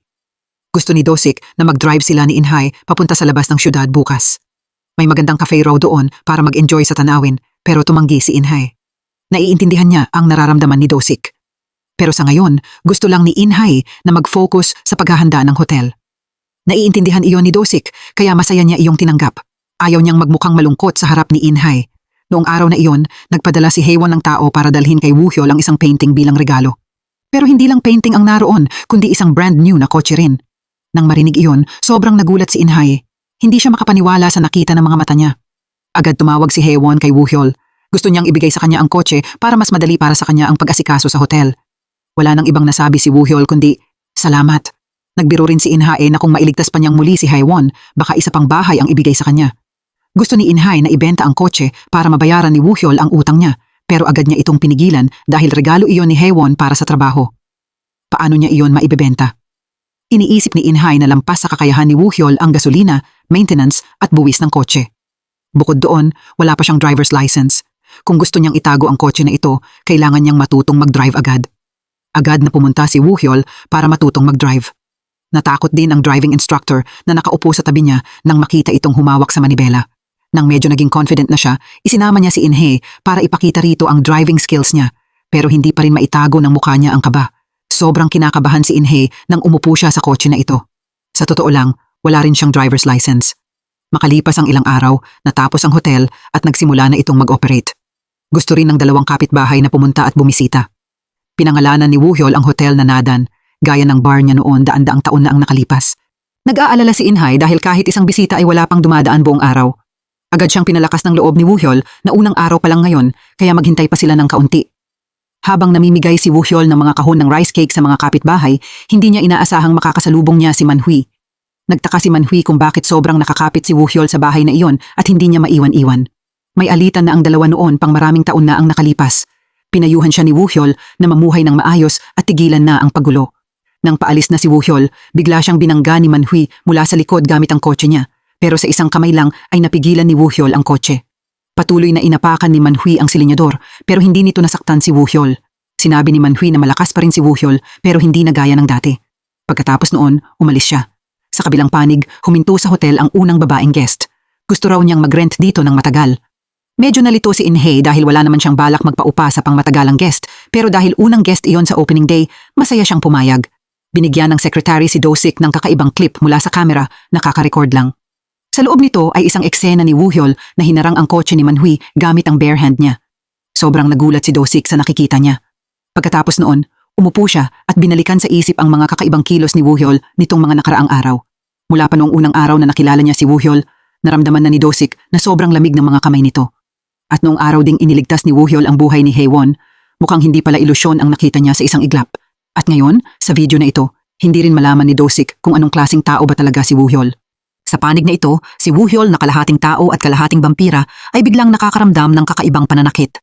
Kamakailan, ibinunyag ni Yang Nam na napakadelikado ng hangganang iyon at dahan-dahang mamamatay si Woo-hyol. Kung gusto niyang mabuhay pa, kailangan niyang inumin agad ang dugo ni In-hae. Sigurado si Do-sik na hindi normal na tao si Woo-hyol kaya agad siyang pumunta sa mansyon para magtanong. Sinabi niya kay In-hae ang mga pagdududa niya tungkol kay Woo-hyol. Noong unang araw pa lang na nakilala niya si Woo-hyol, may mga kakaiba na siyang naramdaman. Sinabi ni In-hae na baka masyado lang siyang sensitive. Inamin niya na medyo naiiba si Woo-hyol pero hindi ito kasing strange ng iniisip niya. Kilala ng mabuti ni In-hae si Woo-hyol kaya umaasa siyang hindi masyadong mag-aalala si Do-sik para sa kanya. Pero sigurado pa rin si Do-sik na isang vampira si Woo-hyol. Umuwi si Woo-hyol na punong-puno ng iniisip dahil sa mga sinabi ni Yang Nam. Nagtanong si In-hae pero hindi niya iyon masabi. Kinabukasan ng umaga, pumunta si Haewon sa villa para makita si Woo-hyol. Habang wala pa ito sa bahay, gusto niyang makausap si In-hae. Dito, ibinuhos ni Haewon ang lahat ng nararamdaman niya. Pakiramdam niya na sobrang espesyal ni Woo-hyol at iyon din ang charm nito. Kapag kasama niya si Woo-hyol, komportable at interesado si Haewon. Nabanggit ni Haewon si Do-sik na medyo ikinagulat ni In-hae. Pakiramdam niya na sobrang nagmamalasakit si Do-sik kay In-hae, pero para kay In-hae, benefactor lang niya si Do-sik. Malaki ang naitulong nito sa kanya. Maging ang hotel na ito ay si Do-sik ang nagpagawa, pero wala naman talagang relasyon. Sa kabilang panig, nakabalik na si Woo-hyol sa bahay. Narinig niya ang lahat ng sinabi ni In-hae tungkol kay Do-sik. Nang makita ni Haewon na bumalik si Woo-hyol, agad siyang tumayo para batiin ito. Gusto niyang isama siya para magpahangin gamit ang kotse na ibinigay niya rito. Pagkatapos noon, isinama ni Woo-hyol si Haewon para mamasyal. Pakiramdam niya ay may kakaiba rito ngayon. Iniisip niya na ayos lang siya. Alam ni Woo-hyol na walang nararamdaman si In-hae para kay Do-sik, kaya hindi siya pwedeng maging tao. Hindi maiinom ni Woo-hyol ang dugo ni In-hae kapag wala ito sa estado ng pag-ibig. Pagkatapos noon, naglakad sina Woo-hyol at Haewon sa hardin ng mga bulaklak kung saan inilabas niya ang lahat ng nararamdaman niya para rito. Nararamdaman niya iyon mula pa nung unang araw na nakilala niya ito. Gusto ni Haewon na officially na makipag-date para mas makilala pa si Woo-hyol. Tinanong niya si Haewon kung pwede ba niya itong yakapin. Agad na tumango si Haewon bilang pagsang-ayon. Niyakap niya ito at sinabi niyang maghintay lang ito sa kanya ng kaunti dahil may kailangan lang siyang asikasuhin. Kapag natapos niya iyon, siguradong tutuparin niya ang pangako niya. Pero hindi talaga maintindihan ni Haewon ang sinasabi niya. Umuwi si Haewon habang daladala ang mga iniisip na iyon sa ulo niya. Curious siya kung ano ang sinusubukang ayusin ni Woo-hyol. Agad niyang inutusan si Man-hui na tulungan siyang alamin iyon. Nang gabing iyon, habang nagro-roving sina Woo-hyol at In-hae, may nakita silang magkasintahang naghaharutan sa isa't isa. Habang nahihiya si In-hae, mukhang interesado naman si Woo-hyol. Nakita niyang nakatingin ito sa mga tao, kaya agad niya itong hinila palayo. Nagtaka si Woo-hyol kung bakit ayaw niyang umibig. Inamin ni In-hae na palagi niyang iniisip ang pera, lalo na sa pamumuhay mag-isa na gaya niya. Kung wala siyang pera, paano siya mabubuhay sa mundong ito? Iyon din ang dahilan kung bakit wala siyang oras para isipin ang pag-ibig. Agad niyang itinuro ang tuyong puno at sinabing ang kakayahan niyang magmahal ng isang tao ay parang punong ito. Kapag namulaklak lang iyon, saka siya pwedeng umibig. Pero walang tuyong punong namumulaklak. Kinabukasan ng umaga, biglang nakaramdam ng pananakit sa katawan si Do-sik. Nahimatay siya sa spa. Nakita iyon ng sekretary at agad siyang dinala sa ospital. Ang kakaiba, walang nakitang sakit ang doktor. Pero para kay Do-sik, madalas nang mangyari ang ganitong kondisyon. Pagkatapos noon, inutusan niya ang sekretary na kunin ang isang napakalumang libro na nakatago sa safe. Ito ang sikreto para magamot ang sakit na mayroon siya. Minana ito mula pa sa mga ninuno niya sa maraming henerasyon. Sa librong iyon, nakasulat na kailangang makahanap ang pasyente ng isang taong nasa hangganan ng tao at vampira. Kailangan niyang hukayin ang puso ng taong iyon at inumin ang dugo nito. Doon lang niya magagamot ang sakit at mabubuhay magpakailanman. Agad naisip ni Do-sik na si Woo-hyol ang pwedeng maging susi para malutas niya ang sakit na ito. Sa kabilang panig, nakita ni In-hae na ang tuyong punong binanggit niya ay may maraming ilaw na nakasindi. Gusto ipakita ni Woo-hyol sa kanya na pwede ring mamulaklak ang tuyong puno. Pwede rin siyang magmahal at mahalin. Gusto malaman ni In-hae kung paano magiging tao si Woo-hyol. Kung ang punong tulad nito ay pwede pa ring mamulaklak, bakit hindi pwedeng maging tao ang isang vampira? Pagkatapos mag-isip sandali, sinabi ni Woo-hyol na kailangan niya ang pag-ibig niya. Ang dugo lang niya na puno ng pag-ibig ang makakapagpabago sa kanya bilang tao. Sobrang nagulat si In-hae sa mga salitang iyon. Tinanong niya ulit ito kung hindi ba sinabi nito noon na puno ng lason ang dugo niya. Ipinaliwanag ni Woo-hyol na kung sinabi niya agad ang totoo noon, hindi siya mangangahas na manatili kasama niya. Bukod pa roon, may kung anong koneksyon siya sa kanya dahil hindi kayang magbukas ng kabaong ng normal na tao. Sa tuwing nasa panganib siya, lumalabas ang marka ng kagat niya sa leeg niya. Mas importante, nakikita niya ang refleksyon niya sa mga mata nito. Sa iba, imposible iyon. Talagang hindi maintindihan ni In-hae ang mga sinabi ni Woo-hyol. Sobrang kakaiba talaga nito para sa kanya. Sa kabilang panig, binigyan ni Man-hui si Haewon ng isang sorpresa. Nakuha niya ang portrait mula sa basement ni Woo-hyol. Ang babae sa painting ay kapareho ng mukha ni Haewon. Ang ikinagugulat niya ay parang umaabot din ng daan-daang taon ang buhay nito. Gusto niyang alamin kung sino ang babaeng ito. Mas marami ang alam ni Man-hui tungkol kay Woo-hyol kaysa sa inaakala niya. Gusto niyang makipag-deal sa kanya. Kapalit noon, sasabihin niya ang lahat ng alam niya. Nang gabing iyon, sinabi ni Woo-hyol sa dalawa niyang nakababatang kapatid na ibinunyag na niya ang lahat kay In-hae. Nagtaka si Dong Seop kung maayos ba ang lagay nila ni Do-sik. Sinabi ni Woo-hyol na hindi madaling mapa-in-love si In-hae. Marami rin itong paghihirap sa buhay. Maagang namatay ang nanay niya at nawala naman ang tatay niya. Hindi niya alam kung ano na ang nangyayari ngayon. Sinisisi niya ang sarili niya dahil hindi niya man lang iyon nalaman sa lahat ng panahong ito. Sa halip, pilit lang niyang tinutulak ang love story nila ni Do-sik. Pagbalik sa bahay, gusto ni Woo-hyol na makipag-deal kay In-hae. Hindi niya hihingin ang dugo nito ng libre. Kung ibabahagi nito sa kanya ang dugo niyang puno ng pag-ibig, aalis siya sa bahay na ito. Sa oras na iyon, magiging sa kanya ng buo ang villa. Nagulat si In-hae pagkatapos marinig iyon. Nang marinig niyang aalis siya pagkatapos inumin ang dugo niya, biglang nakaramdam si In-hae ng hindi magandang pakiramdam. Kaya ayaw na niya itong pakinggan pa. Galit siyang bumalik sa kwarto niya na ikinalito ni Woo-hyol. Noong araw na iyon, pinuntahan ni Do-sik si Woo-hyol. Gusto niyong umalis si Woo-hyol sa hotel na iyon at siya na ang mag-aayos ng bagong matitirhan nito. Agad tumanggi si Woo-hyol. Aalis lang siya kapag nakuha niya ang gusto niya pero hindi niya masabi kay Do-sik kung ano iyon. Sa panig na ito, pinuntahan ni Haewon si In-hae para magtanong tungkol sa sitwasyon ng hotel. Nang malaman niyang hindi gaanong maayos ang takbo ng hotel, agad nakaisip si Haewon ng ideya. Dapat daw silang magdaos ng party at mag-imbita ng mga kakaibang bisita. Sa party, magsusuot sila ng mga sinaunang costume. Sa ganoong paraan, makakakuha ng magandang reaksyon ang hotel sa social networks. Agad tumango si In-hae bilang pagsang-ayon sa ideyang ito at gusto itong ayusin ni Haewon para maipahayag niya sa harap ng lahat ang nararamdaman niya kay Woo-hyol.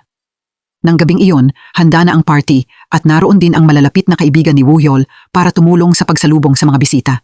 Pinasalamatan ni Woo-hyol si Haewon dahil sa party na ito dahil sa kanya. Naroon din si Do-sik at pakiramdam niya may ilang vampira sa loob. Pagkatapos noon, nakisali na ang lahat sa music party. Sa itaas, maganda ang pakiramdam ni Woo-hyol. Bumalik sa kanya ang masayang atmosphere ng nakaraan. Abala si Woo-hyol sa pagtitig kay In-hae at may kakaiba siyang nararamdaman. Pagkatapos, lumabas siya mag-isa papunta sa likod na garden at sa sandaling iyon ay naroon din si In-hae. Ibinuhos niya ang lahat ng nararamdaman niya mula nang makilala siya sa villa na ito. Pakiramdam niya ay mas naging interesting ang buhay niya. Nagustuhan niya ang villa na ito at pati na rin ang katotohanang naroon siya rito. Sa tingin niya dapat niyang pag-isipan ulit ang mga kondisyon ng kapalit. Sa halip na umalis, dapat ibang kapalit na lang ang gamitin niya. Nang bumalik ang dalawa sa party, biglang tinawag ng lahat ang pangalan ni In-hae. Lahat sila ay itinuring siyang sentro ng atensyon ngayong gabi. Sobrang nalito si In-hae sa sitwasyong ito. Sa sandaling iyon, hinawakan ni Woo-hyol ang kamay niya at hinila siya papasok na ikinagulat at ikinainis ni Haewon. Agad pagkatapos noon, gusto niya itong anyayahan na sumayaw sa isang classical song. Kahit medyo nakakagulat iyon, hindi siya makatanggi. Pareho silang nilamon ng bawat himig habang ang mga mata nila ay nakatingin sa isa't isa nang hindi umaalis para silang magkasintahan. Sa kabilang panig, mukhang sobrang naiinis si Haewon at ganoon din ang nararamdaman ni Do-sik. Ang party na gusto niyang gamiting para mag-confess kay Woo-hyol ay naging lugar na ngayon para kina Woo-hyol at In-hae. Galit na itinulak ni Haewon ang mga baso at umalis sa party na ikinagulat ng lahat. Nakita iyon ni In-hae at agad na tumakbo para habulin si Haewon at magpaliwanag sa kanya. Iniisip ni Haewon na inagaw ni In-hae si Woo-hyol mula sa kanya. May nararamdaman si In-hae para kay Woo-hyol pero lagi itong nagpapanggap na inosente. Binalaan din ni Haewon si In-hae dahil pinapagalit siya nito. Sa sandaling iyon, naroon din sina Do-sik at Woo-hyol. Pinagtanggol ni Do-sik si In-hae dahil sa tingin niya ay wala itong kasalanan dito. Sinabi ni Haewon na siguradong masaya si In-hae dahil napakaraming lalaking nagpoprotekta sa kanya. Tumakbo rin si Woo-hyol kasunod ni Haewon para tanungin siya tungkol sa ugali nitong iyon. Sinabi nito na pinaghintay niya siya ng kaunti. Sinabi niyang siguradong tutuparin niya ang pangako niya pero ngayon ay pinagmumukha niya siyang tanga. Pagkasabi noon, agad itong umalis. Agad pagkatapos noon, gusto ni Do-sik na kausapin si Woo-hyol. Sinisi niya si Woo-hyol sa mga kilos nitong lalong nagpapalito kay In-hae. Kasabay noon, gusto rin niyang umalis ito sa villa na ito at huwag nang gambalain si In-hae nang walang dahilan. Sa loob ng bahay, humingi ng tawad si Woo-hyol kay In-hae dahil sa pangyayaring iyon. Iniisip ni In-hae na kay Haewon niya dapat sabihin ang mga salitang iyon dahil sa panig nito, normal lang na magalit. Siya ang taong pinakainaabangan ang party na ito higit sa lahat. Sinabi ni Woo-hyol na siya na lang ang mahalaga sa kanya ngayon. Hindi niya alam kung bakit pero unang beses niyang sumayaw kasama ang isang tao at nakaramdam ng ganoon karaming emosyon. Pagbalik sa kwarto, humiga si In-hae at inisip ang mga nangyari. Hindi niya maintindihan ang iniisip niya. Samantala, ganoon din ang pakiramdam ni Woo-hyol. Sinisi rin siya ni Yang Nam sa mga ginawa niyang iyon. Ibinunyag ni Yang Nam na ang dahilan kung bakit niya ipinakita kay Woo-hyol ang sikreto para maging tao ay dahil siya mismo ang bumaril kay Haeseon noong taong iyon. Dahil sa kanya, nawala kay Woo-hyol ang taong mahal niya. Sobrang pinagsisisihan niya iyon. Kaya ginawa niya ang lahat ng makakaya niya para tulungan si Woo-hyol na maging tao. Sobrang nagalit si Woo-hyol nang malaman niya ang totoo, pero wala na siyang ibang magawa pa. Noong umagang iyon, gusto ni Do-sik na makipagkita kay In-hae para mag-usap. Tinanong niya ang tungkol sa relasyon nila ni Woo-hyol. Agad itong itinanggi ni In-hae. Sinabi niyang walang romantic relationship sa pagitan nilang dalawa. Agad pagkatapos noon, inilabas ni Do-sik ang video ni Woo-hyol na gamit ang mga kamay nito para itulak ang kotse. Sa puntong iyon, hindi na iyon maitago ni In-hae. Ibinunyag niya na vampira si Woo-hyol, pero hindi ito kasing sama ng iniisip ng lahat. Kasabay noon, gusto niyang itago ni Do-sik ang sikreto na ito at ipapaliwanag niya iyon sa kanya sa susunod. Hindi pa rin maintindihan ni Do-sik kung bakit gustong protektahan ni In-hae ang ganitong halimaw. Sa panig na ito, pinuntahan ni Man-hui si Haewon para pag-usapan si Woo-hyol. Ibinunyag niya na ang portrait ng babaeng iyon ay ang unang pag-ibig ni Woo-hyol, kaya laging gustong maging tao ni Woo-hyol.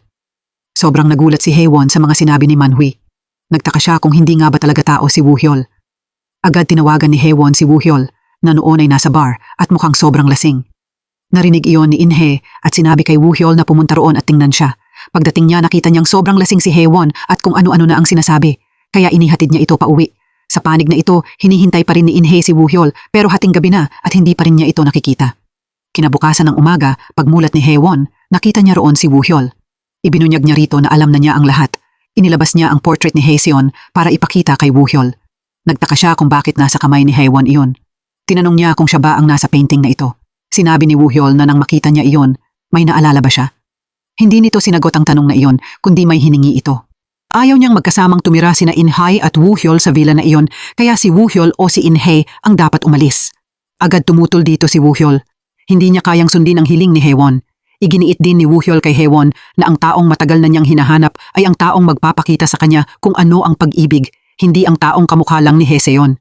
Maraming iniisip si Woo-hyol habang naglalakad palayo. Gusto niyang burahin ang lahat ng bakas ni Haewon. Ang gusto niya ay isang taong magpapabilis ng tibok ng puso niya, hindi ang katawan nito. Sa sandaling iyon, hinahanap din siya ni Inhay. Mukhang sobrang nag-aalala siya dahil hindi pa ito umuuwi simula kahapon.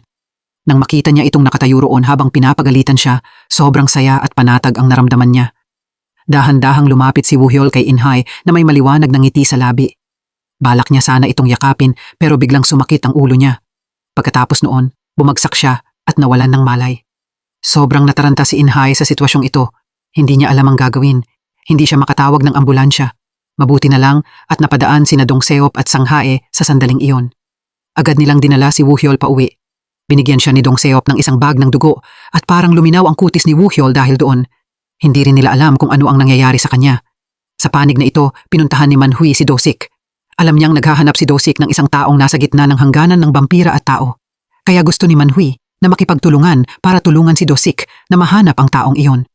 Nang gabing iyon, nanatili si Inhay sa tabi ni Woo-hyol, kinakausap ang sarili para pakalmahin ang loob niya na magiging maayos din ang lahat. Kinabukasan ng umaga, nang magising si Woo-hyol, nakahiga pa rin si Inhay sa tabi niya. Natuwa siya nang makita niyang gising na siya ulit. Sinabi ni Inhay sa kanya ang lahat ng kinatatakutan niya. Natatakot siya na kapag may nangyari kay Woo-hyol, hindi na niya ito makikita kailanman. Parang katulad lang iyon ng nangyari sa mga magulang niya. Ayaw niyang umalis ito kahit saan. Gusto lang niyang manatili ito sa tabi niya ng matagal. Ito ang unang beses na nagkaroon siya ng nararamdaman para sa isang lalaki. Mukhang gusto niya ito. Nang marinig iyon, agad niya itong hinalikan sa labi. Dahil sa pakiramdam na iyon, naramdaman niyang bumilis ang tibok ng puso niya. Nangako siyang hindi siya aalis kahit saan at palagi siyang mananatili sa tabi ni Inhay. Umupo si Woo-hyol at ikinuwento ang lahat ng nangyari kahapon. Ang itsura ni Haewon na nakita niya noon ay talagang iba kay Haeseon. Yun ang dahilan kung bakit tahasan niya itong tinanggihan. Pero nang makita niya si Inhay, sumaya ulit siya at nagpatuloy ang dalawa sa mapusok na halikan. Hindi inaasahan, dumating sina Dong Seop at Sang-hae sa tamang oras. Pumunta ang dalawa dahil nag-aalala sila sa kalagayan ni Woo-hyol. Nang makita nilang maayos siya, sobrang saya ng lahat. Gusto ng dalawang ito na manatili sa hotel na ito para sa trabaho. Sa isang banda, wala silang trabaho. Sa kabilang banda, gusto nilang alagaan si Woo-hyol kung maulit man ulit ang sitwasyong iyon. Pagkatapos mag-isip sandali, pumayag si Inhay na manatili roon ang dalawa. Sa kabilang panig, hinahanap ni Haewon si Do-sik. Pumunta siya rito para alamin ang totoong pagkakakilanlan ni Woo-hyol. Pakiramdam ni Do-sik na may alam na si Haewon sa ilang bagay kaya kinailangan niyang ibunyag sa kanya na isang vampira si Woo-hyol. Nang marinig iyon, sobrang nagulat siya. Inisa-isa niya sa isip ang lahat ng nangyari at mukhang iyon nga ang totoo. Noong araw na iyon, dinala ng kapitbahay ang anak niya kay Inhay para pansamantalang alagaan dahil may biglaan siyang lakad. Napilitan si Inhay na pumayag. Pagkatapos noon, dinala nila ni Woo-hyol ang bata sa playground para silang naging mga bata rin. Sa unang beses na pumunta rito si Woo-hyol, marami siyang naranasang bagong bagay. Kahit ang isang vampirang tulad niya ay natakot habang ini-explore ang haunted house. Pag-uwi sa bahay, sinabi ni Inhay na ibibigay niya kay Woo-hyol ang dugo niya. Gusto niya talagang tulungan itong matupad ang pangarap nitong maging tao. Kaya nagpa siya si Inhay na piliin ang ika-100 araw mula nang magkakilala sila para gawin iyon. Sa araw na iyon, gusto niyang imbitahan ang lahat ng kaibigan nito para dumalo, parang birthday party dahil iyon ang araw na muli siyang isisilang bilang tao. Tinanong niya ito kung pinagsisisihan ba nitong maging tao dahil sa oras na iyon, hindi na ito magiging immortal. Sinabi ni Woo-hyol na hindi niya iyon pinagsisisihan kahit kaunti. Kapag naging tao siya, kakain siya ng masasarap na pagkain ng gusto niya, lalo na ang mahalin na mabilis ang tibok ng puso. Tumingin siya kay Inhay na parang ito ang taong pinakahihintay niya pagkatapos niyang maging tao. Sa panig na ito, kararating lang ni Man-hui ng isang biktima. Dinala niya ang taong iyon sa isang lihim na basement kung saan maraming iba pang inosenteng tao. Itinatago niya ang mga biktimang ito para dahan-dahan niyang sipsipan ng dugo. Nakakulong din dito ang nawawalang ama ni Inhay. Noong araw na iyon, pumunta si Haewon sa villa. Pumunta siya rito dahil gusto niyang makausap si Inhay. Sinabi ni Haewon na siya ang babaeng hinahanap ni Woo-hyol, kaya gusto niyang layuan siya ni Inhay. Agad na matigas na tumutol si Inhay doon. Kahit ano pa ang pagkakakilanlan ni Woo-hyol, kung si Haewon man si Haeseon o hindi, gusto pa rin niyang sundin ang sinasabi ng puso niya. Sobrang nagalit si Haewon nang marinig ang mga salitang iyon. Hindi na sinisisi ngayon ni Woo-hyol si Yang Nam dahil huli na ang lahat. Ibinunyag ni Woo-hyol na mukhang malapit na niyang makuha ang gusto niya. In love si Inhay at masaya siya dahil doon. Pero nataranta si Yang Nam nang marinig niya itong sabihin iyon. Kung gusto ni Woo Hyol na maging tao, kailangan niyang isakripisyo si Inhay. Sa ibaba, narinig ni Manhui ang lahat. Pakiramdam niya na si Woo Hyol ang taong hinahanap ni Do-sik. Agad itong inireport ni Manhui kay Do-sik. Malalim ang iniisip ni Woo Hyol habang naririnig ang sinabi ni Yang Nam na kung gusto niyang maging tao, kailangan niyang gustuhin ang dugo ni Inhay hanggang sa mamatay ito. Iyon ang kapalaran ng taong nagbukas ng kabaong sa pagitan niya at ni Inhay. Isa lang sa kanila ang mabubuhay. Sa hotel, dumating ang ex-lover ng babae para manggulo. Pinipilit nitong pauwiin ang babae para mag-usap sila. Nakita iyon ni Inhay at agad siyang lumabas para pigilan ito. Pero itinulak siya nito palayo. Sa panig na ito, hinahanap din ni Do-sik si Woo Hyol para makausap. Sa sandaling iyon, muling lumitaw ang marka ng kagat ni Inhay sa leeg ni Woo Hyol. Nang maramdaman niyang nasa panganib siya, mabilis siyang tumakbo papasok ng bahay. Itinulak ni Woo Hyol palayo ang lalaki nang tangkain nitong saktan si Inhay. Nakita ni Woo Hyol ang dugo sa katawan ni Inhay at biglang bumalik na naman ang matinding uhaw sa loob niya. Yumuko si Woo Hyol para sipsipin ang dugo niya pero dumating si Do-sik sa tamang oras at pinigilan siya. Nang mahimasmasan si Woo Hyol, hindi pa rin niya maintindihan ang ginawa niya at tiningnan siya ni Do-sik nang may galit. Agad pagkatapos noon, dinala ni Do-sik si Inhay sa ospital. Paulit-ulit na binabanggit ni Inhay ang pangalan ni Woo Hyol habang wala itong malay. Pagkatapos ng nangyari, umupo si Woo Hyol mag-isa at sinisi ang sarili niya. Sa sitwasyong iyon, hindi niya mapigilan ang sarili niya. Nasa gitna siya ng pagpili kung poprotektahan si Inhay o sisipsipin ang dugo nito para iligtas ang sarili niya. Sa sandaling ito, sinabi niya sa sarili niya na hindi na niya ito sasaktan kailanman. Mukhang tinanggap na niya ang kapalaran niyang mamatay. Sa loob ng ospital, nagising na si Inhay. Nagulat siya nang makita si Do-sik sa tabi niya imbes na ang taong inaasahan niya. Hindi na maalala ni Inhay ang katatapos lang na nangyari. Binanggit niya ang pangalan ni Woo Hyol na lalong nagpagulo sa pakiramdam ni Do-sik. Ipinaliwanag niya sa kanya na tinangka ni Woo Hyol na sipsipin ang dugo niya pero hindi naniwala si Inhay. Iginiit niya na hindi gagawin iyon ni Woo Hyol. Iniisip ni Inhay na nagkamali lang si Do-sik. Pero agad itong itinanggi ni Do-sik dahil nakita niya iyon gamit ang sarili niyang mga mata. Nang gabing iyon, tinawagan ni Woo Hyol si Inhay pero si Do-sik ang sumagot ng telepono. Pinayuhan din siya ni Do-sik na huwag na siyang gambalain pa. Gusto ni Woo Hyol na malaman ang address ng ospital pero hindi iyon sinabi ni Do-sik. Kinabukasan ng umaga, nang gumaan na ang pakiramdam niya, gusto nang ma-discharge ni Inhay mula sa ospital pero pinigilan siya ni Do-sik. Dahil sa katigasan ng ulo niya, hindi na niya itinago ang buong katotohanan. Iniisip niya na niloloko lang ni Woo Hyol ang nararamdaman niya. Ang kailangan nito ay ang dugo niya para maging tao.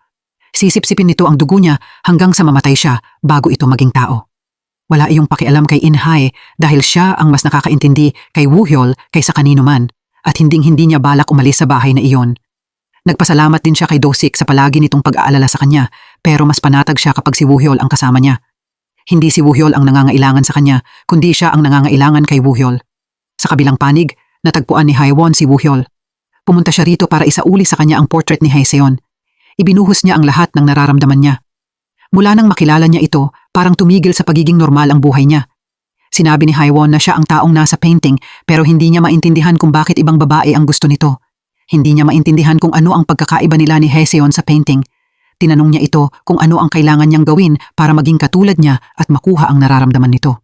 Nilinaw rin ni Woo Hyol na sa buong panahong iyon, sinusubukan lang niyang hanapin ang imahe ni Haeseon sa kanya. Humingi siya ng tawad sa lahat, pero wala talaga siyang nararamdaman para sa kanya. Sa wakas ay nakauwi na si Inhay sa bahay kung saan naroon ang taong totoong nagpapakilos ng damdamin niya. Sa sandaling iyon, nadatnan ni Inhay si Woo Hyol na naghihintay sa kanya. Ang nasa isip ngayon ni Woo Hyol ay umalis para maprotektahan si Inhay, pero para sa kanya, kabaligtaran ang gusto niya. Gusto niyang manatili sa tabi niya ng matagal. Agad na tumakbo si Inhay para yakapin siya ng mahigpit. Gusto niyang tigilan na nitong isipin ang kahit ano at tumayo lang doon. Pareho ang nararamdaman ng dalawa, pero dahil gusto nilang protektahan ang isa't isa, magkaiba ang iniisip nila. Nang gabing iyon, pinuntahan ni Manhui si Do-sik. Pumunta si Manhui rito para makipagtulungan sa kanya, ngayong pareho na silang may iisang kaaway. Magbabayad si Do-sik kay Manhui ng malaking pera kung mahuhuli niya si Woo Hyol ng buhay, pero ayaw sabihin ni Do-sik ang dahilan kay Manhui. Noong araw na iyon, may usapan sina Haewon at Inhay para pag-usapan ang hotel. Gusto niyang bawiin ang investment niya dahil nilabag daw ni Inhay ang kontrata. Malinaw na alam ni Inhay ang pagkakakilanlan ni Woo Hyol bilang isang vampira pero itinago niya iyon sa kanya. Agad na tumutol si Inhay at sinabing wala itong sinasaktang kahit sino pero hindi na mababago noon ang isip ni Haewon. Bukod sa pagbawi ng investment, humingi rin siya ng dagdag na bayad ayon sa kontrata. Kapag hindi nakabayad ng sapat si Inhay, kailangan niyang ibigay sa kanya ang hotel. Kahit hindi niya alam kung saan kukuha ng perang pambayad, desidido si Inhay na protektahan ang hotel kahit ano pa ang mangyari. Kamakailan, nag-aalala si Yang Nam sa sitwasyon ni Woo Hyol. Ibinunyag ni Yang Nam kina Dong Seop at Sanghae na malapit nang mawala si Woo Hyol sa kanila na labis nilang ikinagulat. Totoo na habang lumilipas ang panahon, lalo pang humihina ang katawan ni Woo Hyol. Agad na pinuntahan ng dalawa niyang nakababatang kapatid si Woo Hyol para tanungin siya tungkol doon at sinisi siya dahil itinago niya iyon sa kanila sa lahat ng panahong ito. Tinatanggap na ngayon ni Woo Hyol ang kapalaran niya. Dahan-dahan siyang mamamatay at wala siyang balak sipsipin ang dugo ni Inhay para mabuhay. Galit na umalis si Dong Seop matapos marinig iyon, habang si Sanghae naman, kahit hindi alam ang gagawin, ay desididong hindi mawala si Woo Hyol. Nang gabing iyon, may tumawag kay Woo Hyol para ipaalam sa kanya ang tungkol sa ama ni Inhe. Alam daw ng taong nasa kabilang linya kung nasaan ang ama ni Inhe. Pagkatapos marinig ang balitang iyon, agad na tumakbo roon si Woo Hyol ayon sa itinuro sa kanya. Pagdating niya roon, naamoy niya ang sariwang dugo. Kaya naghanap siya sa paligid. Bumaba siya sa isang madilim na basement. Nagulat si Woo Hyol nang makita na maraming inosenteng tao ang nakakulong sa loob. Sa sandaling iyon, ibinaba ang isang bakal na pinto para ikulong si Woo Hyol sa loob. Ang taong iyon ay walang iba kundi si Manhui. Masaya itong tumawa nang makita niyang sobrang hina na ngayon ng kaaway niya. Sinabi ni Manhui na nahuli niya siya dahil may isang taong may gusto sa dugo ng kalahating tao at kalahating vampira. Agad niyang tinawagan si Dosik para ibalita ang magandang balita. Agad na pumunta roon si Dosik. Mukhang wala ng lakas si Woo Hyol para sirain ang bakal na pinto dahil humina na ang superpower niya habang lumilipas ang panahon. Sa sandaling iyon, may narinig na kakaibang tunog si Manhui sa labas. Kabubukas pa lang niya ng pinto nang hawakan ni Rose ang leeg niya. Pagkatapos noon, lumitaw sina Dong Seop at Sanghae. Nagsugod agad ang magkabilang panig sa laban, pero mukhang mas malakas si Manhui kaysa sa inaakala nila. Lalabanan siya ni Sanghae at Dong Seop para makapasok si Rose sa loob at mailigtas si Woo Hyol. Matapos niyang masira ang lock para sa kanya, iniligtas niya ang lahat ng nasa loob. Pero tumanggi umalis ang ama ni Inhay. Nang pumasok si Woo Hyol, agad niya itong nakilala bilang taong pinagsilbihan ng mga ninuno niya. Pagkatapos noon, tumakbo sila palabas para iligtas sina Dong Seop at Sanghae. Sa labas, hindi na makalaban ng maayos ang dalawa laban kay Manhui dahil sobrang lakas nito. Dumating si Woo Hyol sa tamang oras at bumalik ang superpower niya. Sinuntok niya ito ng malakas pero hindi rin pangkaraniwan si Manhui. Kumanti ito ng suntok na nagpagulong kay Woo Hyol sa lupa. Nang maramdaman niyang hindi niya kayang labanan ang lahat ng mag-isa, wala nang choice si Manhui kundi tumakas. Agad pagkatapos noon, ibinunyag ng ama ni Inhay ang pagkakakilanlan niya kay Woo Hyol. Siya ang descendant ni Butler Ju. Ibig sabihin, siya ang taong nagpoprotekta sa mansion niya sa sandaling ito. Masayang-masaya si Woo Hyol na natagpuan niya ito. Sa mga nakaraang panahon, sobrang dami niyang effort ang ginugol sa paghahanap sa nawawalang ama ni Inhe. Sobrang nagulat siya nang malaman na nasa mansyon ang anak niyang babae. Maya-maya, dumating si Dosik sa abandonadong bahay. Bumaba siya sa basement habang punong-puno ng amoy ng dugo ang paligid pero wala na siyang makitang sina Manhui o Woo Hyol. Sa pagtingin sa eksenang ito, parang may naintindihan siya. Sa kabilang panig, inihahatid ng mga tao ang ama ni Inhay pabalik sa mansyon. Pero nang makita niyang muli ang ama niya, hindi naman mukhang masaya si Inhay. Pagkatapos noon, nagpaalam si Woo Hyol na umalis muna para makapag-usap ang dalawa matapos ang napakaraming taon ng pagkakahiwalay. Nagpasalamat siya kay Inhay dahil lumaki itong maayos at malusog at humingi rin siya ng tawad dahil hindi siya nakabalik agad sa anak niya. May sama pa rin ng loob si Inhay sa ama niya dahil iniwan siya nito. Sinabi niya, bakit hindi na lang niya ipinagpatuloy ang pamumuhay na parang patay siya at bakit pa siya bumalik dito? Itinago niya ang katotohanang kinidnap siya ni Manhui dahil ayaw niyang mag-alala ang anak niya. Sa totoo lang, hindi iniwan ng amang ito si Inhe at ang nanay niya, pero hindi niya alam kung paano ipapaliwanag iyon sa anak niya. Sinisi ni Inhe si Woo Hyol dahil hinanap nito ang ama niya nang hindi sinasabi sa kanya. Ayaw niyang mahanap ang taong nang abandona sa pamilya niya, pero iginiit ni Woo Hyol na hindi ganoong klaseng tao ang ama niya. Mahal na mahal pa rin siya nito at may malasakit pa rin sa kanya.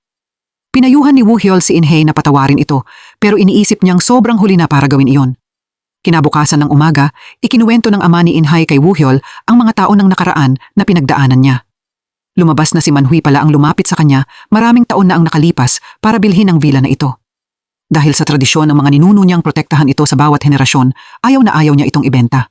Lubog na siya noon sa utang, kaya minsan ay medyo natutukso siya, pero sa huli ay pinili pa rin niyang protektahan ang villa. Naniniwala siya na ang pagprotekta rito ang paraan para maprotektahan ang pamilya niya, pati na si Inhe. Pagkatapos noon, isang araw ay dinakip siya ni Manhui na ikinulong siya sa basement na iyon sa nakaraang 5 taon. Doon, ang alam lang niya ay piliting manatiling buhay habang hinahayaan itong sipsipin ang dugo niya. Kapag malapit na siyang mamatay, ang lagi niyang naiisip ay ang pamilya niya. Sa kabilang panig, narinig na ni Inhay ang lahat.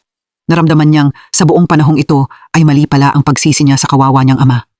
Napaluha siya nang marinig ang sinabi ng ama niya at ang lahat ng tiniis nito para patuloy na mabuhay. Hindi nagtagal pagkatapos noon, hinanap siya ng ama niya. Pumunta ito para humingi ng tawad dahil alam nitong galit pa rin sa kanya ang anak niya. Nang marinig ang taos-pusong paghingi ng tawad ng ama niya, hindi na napigilan ni Inhay ang pagluha. Sinabi rin niya na sobrang namiss niya ang ama niya. Pagkatapos noon, emosyonal na nagyakap si Inhay at ang ama niya. Ang mahiwalay sa mga mahal nila ay isang bagay na ayaw ng kahit sino sa kanilang dalawa. Noong araw na iyon, tumingin si Woo-hyol sa tuyong puno. Naalala niya ang magagandang alaala nila ni Inhay. Iniisip niyang umalis para maprotektahan siya. Sa sandaling iyon, biglang lumitaw si Inhay at niyakap siya mula sa likod. Nagpasalamat siya rito sa pagligtas sa ama niya. Sobrang higpit ng yakap niya kaya hindi siya makagalaw. Sa lahat ng problemang naranasan niya, palagi itong naroon sa tamang oras para ayusin ang mga iyon. Muli niyang hiniling na pumili ito ng araw kung kailan nito sisipsipin ang dugo niya. Nalito si Woo-hyol nang marinig iyon. Nag-atubili siya, iniisip na medyo mahirap iyon. Agad namang nagtanong si Inhay kung bakit pero hindi niya ito masabi. Marami siyang ginamit na dahilan para ipagpaliban iyon. Alam ni Woo-hyol na gusto ni Haewon na maibalik ang investment niya. Kaya pinuntahan niya ito para makipag-usap. Nangako siyang aalis siya, hiling lang niya na huwag na nitong pahirapan pa si Inhay. Pero ang taong gustong paalisin ni Haewon ay si Inhay. Hindi siya. Ang gusto ni Haewon ay ang villa at si Woo-hyol din. Kahit sinubukan pang magmakaawa ni Woo-hyol, mukhang hindi ito susuko. Noong araw na iyon, pinuntahan ni Sang-hae ang ama ni Inhay para magtanong tungkol sa nawawalang ginto. Nang marinig iyon, sobrang nagulat ito at wala itong alam. Pumunta si Sang-hae para malaman lang iyon dahil ang taong pinakamatindi niyang pinaghihinalaan ay natanggal na ngayon sa listahan. Habang problemado si Inhay dahil hindi niya alam kung saan kukuha ng perang pambayad kay Haewon, nakatanggap siya ng balita na naayos na ang lahat at ang taong tumulong sa kanya ay walang iba kundi si Do-sik. Palagi siyang tinutulungan nito ng tahimik nang hindi sinasabi ang kahit ano. Naniniwala si Do-sik na ang pagbubukas ng hotel ay direksyon din niya. Kaya siya mismo ay may bahagi ng responsibilidad noon man o ngayon at kapag nasa harap niya ito ay palaging pareho ang nararamdaman niya. Nang gabing iyon, muling inatake ng pananakit si Woo-hyol at bumagsak siya. Kasabay noon, naroon din si Inhay. Napansin niyang maraming pasa ang mga kamay nito. Nagtanong siya, pero pilit nitong itinago iyon. Sinabi nitong ayos lang siya, tapos bumagsak ito at nawalan ng malay. Pagkatapos noon, dinala ng lahat si Woo-hyol sa loob ng bahay para makapagpahinga. Dito, tinanong ni Inhay sina Sang-hae at Dong-seop tungkol dito. Hindi alam ng dalawa kung ano ang sasabihin sa kanya, kaya sinabi nilang kay Woo-hyol na lang siya direktang magtanong. Sa kabilang panig, dinala ng sekretary kay Do-sik ang isang bagay na kailangan niya. Nasa loob nito ang isang kahoy na dagger na gawa sa hawthorn wood, isang bagay na kayang sumupil sa mga vampira. Kinabukasan ng umaga, bumaba si Inhay sa basement para tingnan ang kalagayan ni Woo-hyol. Nagulat siya nang hindi niya makita ang anino nito. Tumakbo siya papunta sa backyard, pero wala rin ito roon. Agad niya itong tinawagan, pero hindi niya makontak. Sa sandaling iyon, sinabi sa kanya ni Sang-hae at Dong-seop na umalis na ito. Nagdesisyon itong tapusin ang buhay niya para maprotektahan siya. Hindi maintindihan ni Inhay ang sinasabi ni Sang-hae. Pagkatapos noon, ibinunyag ng dalawa ang lahat kay Inhay. Umalis si Woo-hyol dahil hindi niya kayang sipsipin ang dugo niya hanggang mamatay siya. Kaya umalis ito para tapusin ang buhay niya. Pagkatapos noon, kung saan-saan naghanap si Inhay kay Woo-hyol. Pumunta siya sa phone store para hingin ang location ng phone nito. Pero dahil hindi siya ang may-ari, hindi nila siya natulungan. Sa kabilang panig, patuloy pa ring hinahanap ng mga nakababatang kapatid ni Woo-hyol si Woo-hyol, pero wala silang makitang kahit anong clue. Umuwi si Inhay na parang blanko ang isip. Ibinunyag niya sa ama niya ang kwento ng pag-alis ni Woo-hyol sa bahay. Hindi niya alam kung paano siya mabubuhay ngayon nang wala siya. Sinisisi niya ang sarili niya dahil hindi nito nagawang maging tao dahil sa kanya. Gusto niyang mahanap si Woo-hyol kahit ano pa ang mangyari. Ayaw niyang mamatay ito nang ganoon na lang. Nasa isang lugar si Woo-hyol kung saan walang makakakita sa kanya. Sobrang namimiss niya si Inhay pero wala nang ibang paraan. Mabilis at magulo na ngayon ang tibok ng puso niya. Natupad na ang hiling niya pero tumitibok ito sa sakit ng pangungulila. Nang gabing iyon, tinawagan ni Man-hui si Do-sik para ipaalam na pupunta siya sa villa para patayin si Woo-hyol para sa kanya. Bago pa maipaliwanag ni Do-sik na umalis na si Woo-hyol, mabilis nang ibinaba ni Man-hui ang tawag. Habang nagtatapon ng basura, nakita ng ama ni Inhay si Man-hui. Natakot siya, kaya tumakbo siya papasok ng bahay para maghanap ng mapagtataguan. Kasabay noon, kararating lang din ni Inhay sa bahay. Hindi niya alam na vampira si Man-hui at inisip lang niya na isa itong guest na umuupa ng kwarto. Tinanong ni Man-hui si Inhay tungkol kay Woo-hyol at nang malaman niyang wala ito sa villa, dinala niya si Inhay sa isang abandonadong lugar para imbestigahan siya. Kahit sinabi ni Inhay na hindi niya alam kung nasaan si Woo-hyol, hindi pinaniwalaan ni Man-hui ang mga salita niya. Sa kabilang panig, muling lumitaw ang sugat sa leeg ni Woohyol at agad niyang na-realize na nasa panganib si Inhay. Sa panig na ito, ginamit ni Manhui ang superpower niya para iangat si Inhay sa ere. Sa mismong sandali ng kamatayan ni Inhay, dumating si Woohyol sa tamang oras. Pagkatapos noon, naglaban sina Woohyol at Manhui pero mukhang ang lakas ngayon ni Woohyol ay hindi na maikukumpara kay Manhui. Nang makita niyang sinusubukan nitong saktan si Inhay, ilang beses pang lumakas ang enerhiya ni Woohyol. Hindi rin maintindihan ni Manhui kung bakit biglang lumakas ng ganoon si Woohyol. Nang maramdaman niyang hindi na siya makalalaban, tumakas siya. Agad pagkatapos noon, niyakap ni Woohyol si Inhay at humingi ng tawad. Sa kabilang panig, nakita ni Dosik ang eksena nilang dalawa. Tahimik siyang umalis nang walang sinasabi. Pagbalik sa villa, ibinuhos ni Inhay ang lahat ng naramdaman niya nang umalis si Woohyol. Noong panahong iyon, sobrang natakot talaga siya. Natakot siya na baka hindi na niya ito makita kailanman. Alam ni Inhay na ang dahilan ng pag-alis niya ay para protektahan siya. Sinabi ni Woohyol na kahit mamatay siya, wala siyang mararamdamang pagsisisi dahil sapat na ang haba ng buhay na nabuhay niya. Lalo na mula nang makilala niya siya, sobra na siyang naging masaya. Pero sa tingin ni Inhay, sobrang selfish naman noon. Ayaw niyang iwan siya nito para mamuhay siyang namimiss ang isang tao habang buhay gaya niya.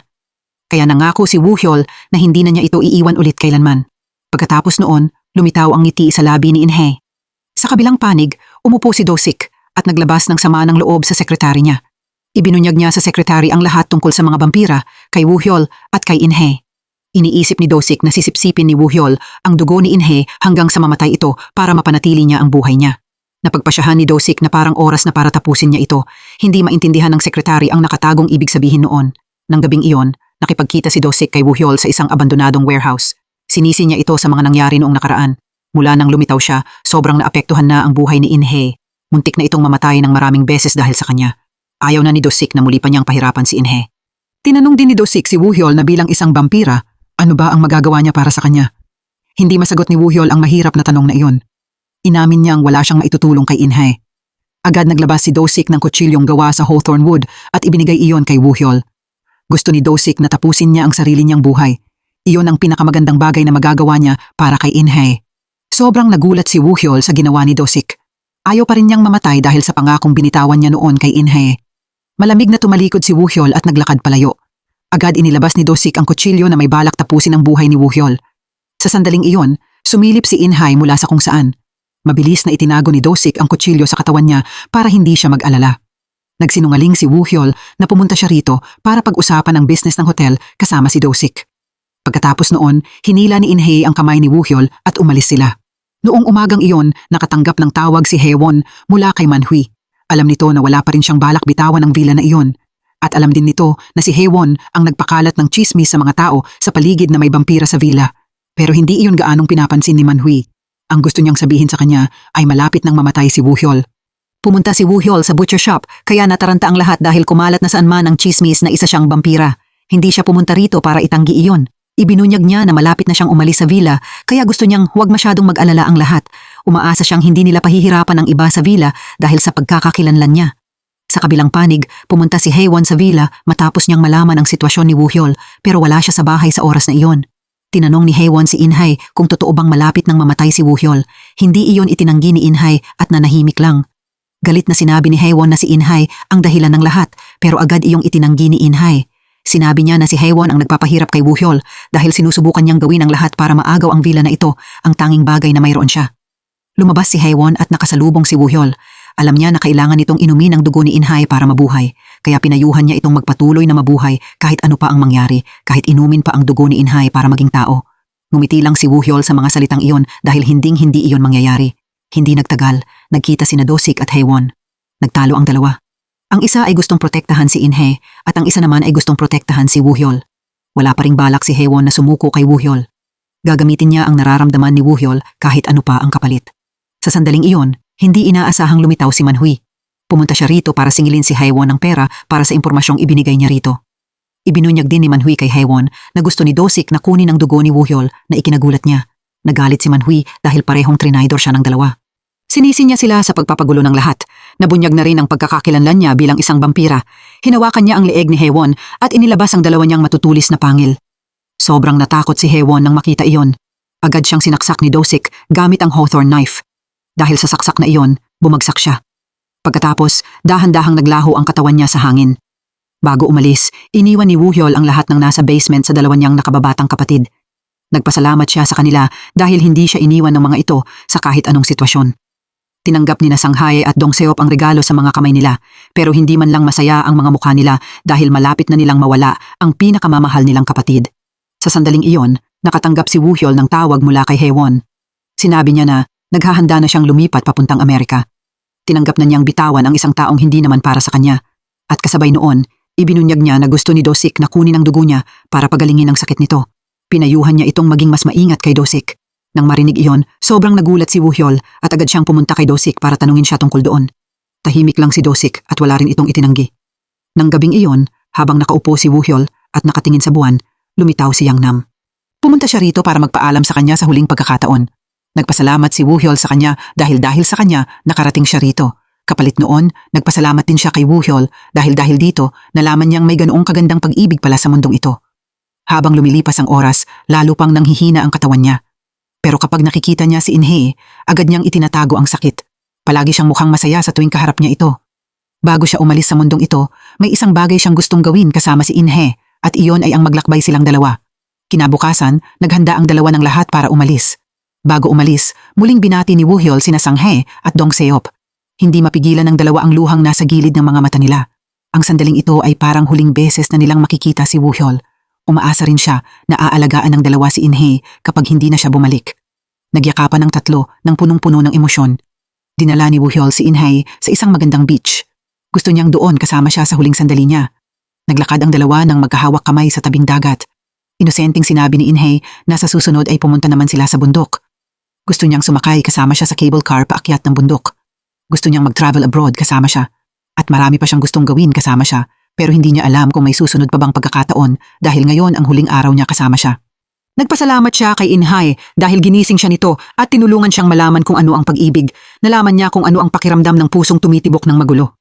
Ganoon din ang nararamdaman ni In-hae. Dahil sa kanya, kaya na rin niyang magmahal ng magulong tumibok ang puso. Agad pagkatapos noon, binigyan niya si In-hae ng isang matamis na halik. Nakatayo sila sa gitna ng malawak na dagat at romantikong kalangitan ng papalubog na araw. Nang gabing iyon, habang mahimbing na natutulog si Woo-hyol, nanatili pa rin si In-hae sa tabi niya. Ipinagdasal niyang gumaling na siya agad. Pagkatapos noon, hiniwa niya ang sarili niyang kamay para pumatak ang dugo niya papunta sa bibig nito. Umaasa siyang paggising niya kinaumagahan. Magiging maayos na ang lahat. Ang mga patak ng dugong iyon ay nagpaalala sa kanya ng pinaghalong imahe ni na Haeseon at In-hae. Bigla siyang nagising at nakita si In-hae na nakahiga pa rin sa tabi niya. Naramdaman niya na ang babaeng hinahanap niya ay laging nasa katauhan ni In-hae. Agad pagkatapos noon, tahimik niya itong binuhat papunta sa kama. Umupo siya sa tabi niya para magpaalam. Ang mga mata niya ay parang puno ng luha. Ayaw na ayaw talaga niyang umalis. Wala na siyang ibang magawa. Nagsimula ng pumatak ang mga luha niya. Humingi siya ng tawad kay In-hae dahil hindi niya natupad ang pangako niya. Pagkatapos noon, dumating si Do-sik ayon sa napag-usapan nilang dalawa noon. Gusto ni Woo-hyol na saksakin siya ni Do-sik bago sumikat ang araw at inumin ang dugo niya. Ang gusto ni Woo-hyol ay maging masaya si In-hae. Naniniwala siya na si Do-sik ang taong makakagawa noon para sa kanya. Inilabas ni Do-sik ang kutsilyo at dahan-dahang lumapit kay Woo-hyol. Nang malapit na siyang umatake, tinawag siya ni In-hae mula sa kabilang panig. Dahil natatakot siyang pigilan siya nito, sinaksak ni Woo-hyol ang sarili niya para tapusin ang buhay niya. Sobrang nataranta sina In-hae at Do-sik sa sitwasyong iyon. Humingi ng tawad si Woo-hyol dahil hindi niya natupad ang pangako niyang palaging manatili sa tabi ni In-hae. Kinomfort niya ito na magkikita silang muli at siya ang hahanap sa kanya. Dahan-dahang nawala si Woo-hyol mula sa mga bisig ni In-hae. Hindi maipaliwanag ang nararamdaman niya. Ang tanging nagawa niya ay tawagin ang pangalan nito nang wala ring saysay. Hindi nagtagal pagkatapos noon, naganap ang libing ni Woo-hyol. Nakahiga pa rin siya sa kabaong nagawa sa hawthorn, pero sa pagkakataong ito, hindi na para magising, kundi para iwan ang lahat.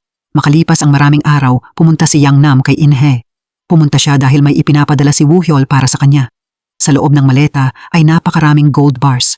Itinago niya ang ginto dahil maraming tao ang tumatarget sa villa na ito nitong mga nakaraan. Noong malapit na niyang sabihin kay Woo-hyol ang pinagtataguan nito, ayaw na niya itong sabihin pa. Ang pagtatago ng ginto ang dahilan kung bakit mas matagal siyang nakapanatili sa villa. Kung ginamit niya iyon para bayaran ang utang ni In-hae, matagal na sana siyang pinalayas nito. Sa kabilang panig, muling binuksan ni Dong Seop ang spicy noodle shop. Mas marami ang customer kaysa sa inaasahan niya. Lahat iyon ay dahil sa bunton ng ginto na iniwan ni Woo-hyol na tumulong sa kanya para magkaroon ng pera na ipang-advertise sa shop. Pagkatapos inumin ang dugo ni Woo-hyol, nagawa ni Do-sik na alisin ang sumpa. Malusog na siya tulad ng isang normal na tao at ngayon ay madalas na siyang gumagawa ng charity work. Maayos pa ring tumatakbo ang hotel ni In-hye.